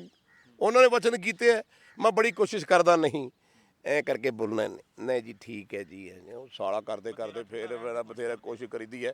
ਫਿਰ ਗੱਲ ਐਂ ਚੱਲਦੀ ਵੀ ਤੂੰ ਇਹਦੇ ਵਾਸਤੇ ਪੈਦਾ ਹੋਇਆ। ਸਾਰੀ ਜ਼ਿੰਦਗੀ ਕੱਟਦੀ ਬੁਲੰਦ ਆਵਾਜ਼ 'ਚ ਬੋਲਦੇ, ਜਿਹੜੀ ਗੱਲ ਝੂਠ ਹੈ ਝੂਠ ਹੈ। ਉਹ ਭਾਵੇਂ ਘਰ ਦੇ ਨੇ, ਭਾਵੇਂ ਬਾਹਰਲੇ ਨੇ, ਭਾਵੇਂ ਪੋਲੀਟੀਸ਼ੀਅਨ ਨੇ, ਭਾਵੇਂ ਦੇਸ਼ ਹੈ, ਭਾਵੇਂ ਕੋਈ ਹੈ। ਇਸੇ ਕਰਕੇ ਕਹਿੰਦੇ ਜਿਹੜੇ ਰੱਬ ਦਾ ਨਾਂ ਜਪਣ ਵਾਲੇ ਹੁੰਦੇ ਨਾ, ਉਹਨਾਂ ਫਕੀਰਾਂ ਦੇ ਘਰੇ ਉਹਨਾਂ ਦੇ ਯਾਰ ਦੋਸਤ ਬੇਲੀ ਘੱਟ ਹੋਇਆ ਕਰਦੇ ਨੇ, ਉਹ ਇਕੱਲੇ ਹੀ ਰਹਿੰਦੇ ਨੇ ਰੱਬ ਦੇ ਨਾਲ। ਤੁਹਾਡੀ ਗੱਲ ਦਾ ਇਹ ਜਵਾਬ। ਦੂਜਾ ਤੁਸੀਂ ਕੀ ਸਵਾਲ ਪੁੱਛਿਆ ਸੀ? ਮੈਂ ਪੁੱਛਿਆ ਸੀ ਕੱਲ ਨੂੰ ਲੋੜ ਪੈਗੀ ਪੰਜਾਬ ਨੂੰ, ਖਾਸ ਕਰਕੇ ਜਿਹੜਾ ਇਸ ਵੇਲੇ ਕਾਨੂੰਨ ਦੀ। ਵਾਹ ਵਾਹ, ਮੇਰਾ ਜੋ ਵੀ ਕਰਮ ਹੈ, ਮੈਂ ਜ਼ਿੰਦਗੀ ਦੇ ਵਿੱਚ ਬਾਬਾ ਦੀਪ ਸਿੰਘ ਜੀ ਮਹਾਰਾਜ ਦਾ ਸੁਪੁੱਤਰ ਹਾਂ। ਮੈਂ ਟਾਹਲਾ ਸਾਹਿਬ ਗੁਰਦੁਆਰੇ ਜਾਂਦਾ, ਬਾਬਾ ਦਰਸ਼ਨ ਸਿੰਘ ਜੀ ਮੇਰੇ ਪਿਤਾ ਜੀ ਹੈ। ਉਹਨਾਂ ਕੋਲ ਮੈਂ ਬੈਠਾ ਸੀਗਾ, ਬੈਠਾ ਤੇ ਮੈਂ ਕਿਹਾ ਜੀ ਮੈਨੂੰ ਇਸ ਤਰ੍ਹਾਂ ਕਰਕੇ ਇਹ ਹੁਣ ਖਿੱਚਣਾ ਚਾਹੁੰਦੇ ਹੈ ਵੀ ਤੂੰ ਰੈਲੀਆਂ ਦੇ ਵਿੱਚ ਆ ਫਲਾਨਾ ਕਰ, ਤੇ ਮੈਂ ਕੀ ਕਰਾਂ, ਕੀ ਹੁਕਮ ਹੈ, ਕਿਉਂਕਿ ਮੈਂ ਹਰ ਹੁਕਮ ਗੁਰੂ ਘਰ ਤੋਂ ਲੈਣਾ। ਉਹਨਾਂ ਨੇ ਮੈਨੂੰ ਕਿਹਾ ਪੁੱਤਰ, ਔਰ ਮੈਂ ਵੀ ਕਿਹਾ, ਮੈਂ ਕਿਹਾ ਜੀ ਮੈਂ ਹੁਣ ਬਹੁਤ ਜੀਵਨ ਕੱਟ ਲਿਆ, ਹੁਣ ਮੈਂ ਚਾਹੁੰਦਾ ਮੇਰੀ ਜਦ ਵੀ ਦੇਹ ਆਵੇ ਇੱਥੇ ਕੰਮ ਪੂਰੇ ਹੋ ਜਾਣ ਤਾਂ 5 ਸਿੰਘ ਜਿਹੜੇ ਹੈਗੇ ਸੰਸਕਾਰ ਮੇਰਾ ਕਰਦੇ ਨੇ, ਮੈਂ ਘਰਦਿਆਂ ਦੇ ਲੋਕਾਂ ਦੇ ਪੱਲੇ ਨਹੀਂ ਪੈਣਾ ਚਾਹੁੰਦਾ। ਉਹਨਾਂ ਨੇ ਮੈਨੂੰ ਬੁੱਕੜ 'ਚ ਲੈ ਕੇ ਕਿਹਾ, ਪੁੱਤ ਅਜੇ ਰੱਬ ਨੇ ਤੁਹਾਨੂੰ ਬਹੁਤ ਕੰਮ ਲਾਉਣੇ, ਗੁਰੂ ਘਰ ਨੇ ਬਹੁਤ ਕੰਮ ਲਾਉਣੇ, ਬੜਿਆਂ ਨੂੰ ਜੋੜਨਾ, ਬੜਿਆਂ ਦੇ ਨਾਲ ਤੁਰਨਾ, ਤੇਰੇ ਜਿੰਮੇ ਬਹੁਤ ਕੰਮ ਲਾਇਆ ਹੋਇਆ। ਤੇ ਤੂੰ ਐਂ ਨਾ ਕਿਹਾ ਕਰ, ਅਜੇ ਰੱਬ ਨੇ ਬਹੁਤ ਕੁਝ ਲੈਣਾ ਤੇ ਤੂੰ ਬਹੁਤ ਕੰਮ ਲੈਣੇ। ਉਸ ਤੋਂ ਬਾਅਦ ਇਹ ਸਿਲਸਿਲਾ ਚੱਲਿਆ। ਔਰ ਮੇਰੇ ਗੁਰੂ ਘਰ, ਮੇਰੇ ਬਾਬਾ ਜੀ, ਜੋ ਕੁਛ ਉਹਨਾਂ ਨੇ ਜ਼ਿੰਦਗੀ 'ਚ ਕੀਤਾ ਉਹ ਸਾਰੇ ਜੀਵਨ ਦਾ ਤੁਹਾਨੂੰ ਪਤਾ ਹੈ। ਮੇਰੀ ਲੋੜ ਪਈ, ਮੈਂ ਬੁਲੰਦ ਆਵਾਜ਼ 'ਚ ਕਹਿੰਦਾ, ਮੈਨੂੰ ਗੁਰੂ ਘਰ ਦਾ ਹੁਕਮ ਆਇਆ, ਜਿੱਦਣ ਇਹ ਟਾਈਮ ਆ ਗਿਆ ਵੀ ਅੱਜ ਯੋਗਰਾਜ ਸਿੰਘ ਤੂੰ ਸ਼ਹੀਦੀ ਦੇਣੀ ਹੈ, ਮੈਂ ਆਪਣੇ ਗੁਰੂ ਘਰ ਮੱਥਾ ਟੇਕ ਕੇ ਮੈਂ ਸਭ ਤੋਂ ਅੱਗੇ ਪਹਿਲੀ ਗੋਲੀ ਆਪ ਖਾਊਂਗਾ। ਭਾਵੇਂ ਬੰਬ ਚੱਲਦੇ ਹੋਣ, ਭਾਵੇਂ ਉੱਥੇ ਮਸ਼ੀਨ ਗੰਨਾਂ ਚੱਲਦੀਆਂ ਹੋਣ, ਤੇ ਭਾਵੇਂ ਤੋਪਾਂ ਚੱਲਦੀਆਂ ਹੋਣ, ਮੈਂ ਆਪਣੀ ਹਿੱਕ ਚਲਾਊਂਗਾ। ਮੇਰੀ ਉਸ ਪਰਮਾਤਮਾ ਦੇ ਚਰਨਾਂ 'ਚ ਅਰਦਾਸ ਹੈ, ਸੱਚੇ ਪਾਤਸ਼ਾਹ ਜੇ ਤੂੰ ਲਿਖਿਆ ਔਰ ਇਹ ਸ਼ਹੀਦੀ ਦੁਬਾਰਾ ਲਿਖੀ ਹੈ ਜ਼ਿੰਦਗੀ 'ਚ, ਤੇ ਫਿਰ ਮੇਰੀ ਇਹ ਅਰਾਧਨਾ ਕਿ ਮੇਰਾ ਇੱਕ ਇੱਕ ਖੂਨ ਦਾ ਕਤਰਾ ਗੁਰੂ ਮਹਾਰਾਜ ਤੇਰੀ ਕਿਰਪਾ ਨਾਲ, ਤੇਰੀ ਆਗਿਆ ਨਾਲ, ਤੇਰੀ ਰਹਿਮਤ ਨਾਲ ਹਰ ਪੰਜਾਬੀ ਦੇ ਚਰਨਾਂ ਵਿੱਚ ਡਿੱਗੇ, ਹਰ ਪੰਜਾਬੀ ਦੇ ਸਿਰ ਤੇ ਉਹ ਬੂੰਦ ਡਿੱਗੇ, ਇਸ ਪੰਜਾਬ ਦੀ ਧਰਤੀ ਤੇ ਡਿੱਗੇ, ਤਾਂ ਕਿ ਜਿੱਥੇ ਉਹ ਖੂਨ ਡਿੱਗੇ ਉੱਥੋਂ ਇਹੋ ਜਿਹੇ ਜ਼ਲਜ਼ਲਾ ਪੈਦਾ ਹੋਵੇ ਕਿ ਸਾਡੇ ਧਰਤੀ ਨੂੰ, ਸਾਡੇ ਪੰਜਾਬ ਨੂੰ ਸ਼ਾਂਤੀ ਮਿਲੇ ਤੇ ਪੰਜਾਬ ਸਾਡਾ ਵੱਸਦਾ ਰਹੇ। ਮੇਰਾ ਇੱਕ ਇੱਕ ਪੁਰਜਾ ਇਸ ਪੰਜਾਬ ਦੀ ਧਰਤੀ ਲਈ ਕੁਰਬਾਨ ਹੈ। ਮੈਂ ਬੋਲਦਾ ਨਹੀਂ ਬਾਹਲਾ ਕਿਉਂਕਿ ਤੁਸੀਂ ਗੱਲ ਪੁੱਛ ਲਈ, ਜਦ ਵਕਤ ਆਊਗਾ ਫਿਰ ਤੁਹਾਨੂੰ ਦੱਸੂਗਾ ਵੀ ਗੁਰੂ ਮਹਾਰਾਜ ਦਾ ਕੀ ਹੁਕਮ ਆਇਆ। ਬਹੁਤ ਬਹੁਤ ਮਿਹਰਬਾਨੀ ਯੋਗਰਾਜ ਜੀ, ਤੁਸੀਂ ਸਮਾਂ ਦਿੱਤਾ। ਵਾਹਿਗੁਰੂ ਜੀ ਕੀ ਫਤਿਹ ਜੀ। ਸੋ ਇਹ ਸਨ ਯੋਗਰਾਜ ਜੀ, ਜਿਨ੍ਹਾਂ ਨੇ ਆਪਣੇ ਵਿਚਾਰ ਰੱਖੇ ਨੇ ਔਰ ਬੇਬਾਕੀ ਦੇ ਨਾਲ ਉਹ ਗੱਲਾਂ ਕੀਤੀਆਂ ਨੇ ਜਿਹੜੇ ਪੰਜਾਬ ਦੇ ਵੱਡੇ ਲੋਕ ਜਾਂ ਕਈ ਲੋਕ ਆ ਜਿਹੜੇ ਉਹ ਬੋਲਦੇ ਨਹੀਂ ਆ। ਸੋ ਤੁਸੀਂ ਇਸੇ ਤਰ੍ਹਾਂ ਦੇ ਨਾਲ ਪੰਜਾਬ ਲੋਕਮਤ ਟੀਵੀ ਦੇ ਨਾਲ ਬਣੇ ਰਹੋ, ਹੋਰ ਸ਼ਖਸੀਅਤਾਂ ਦੇ ਨਾਲ ਵੀ ਤੁਹਾਡੇ ਨਾਲ ਰਾਬਤਾ ਕਾਇਮ ਕਰਦੇ ਰਹਾਂਗੇ।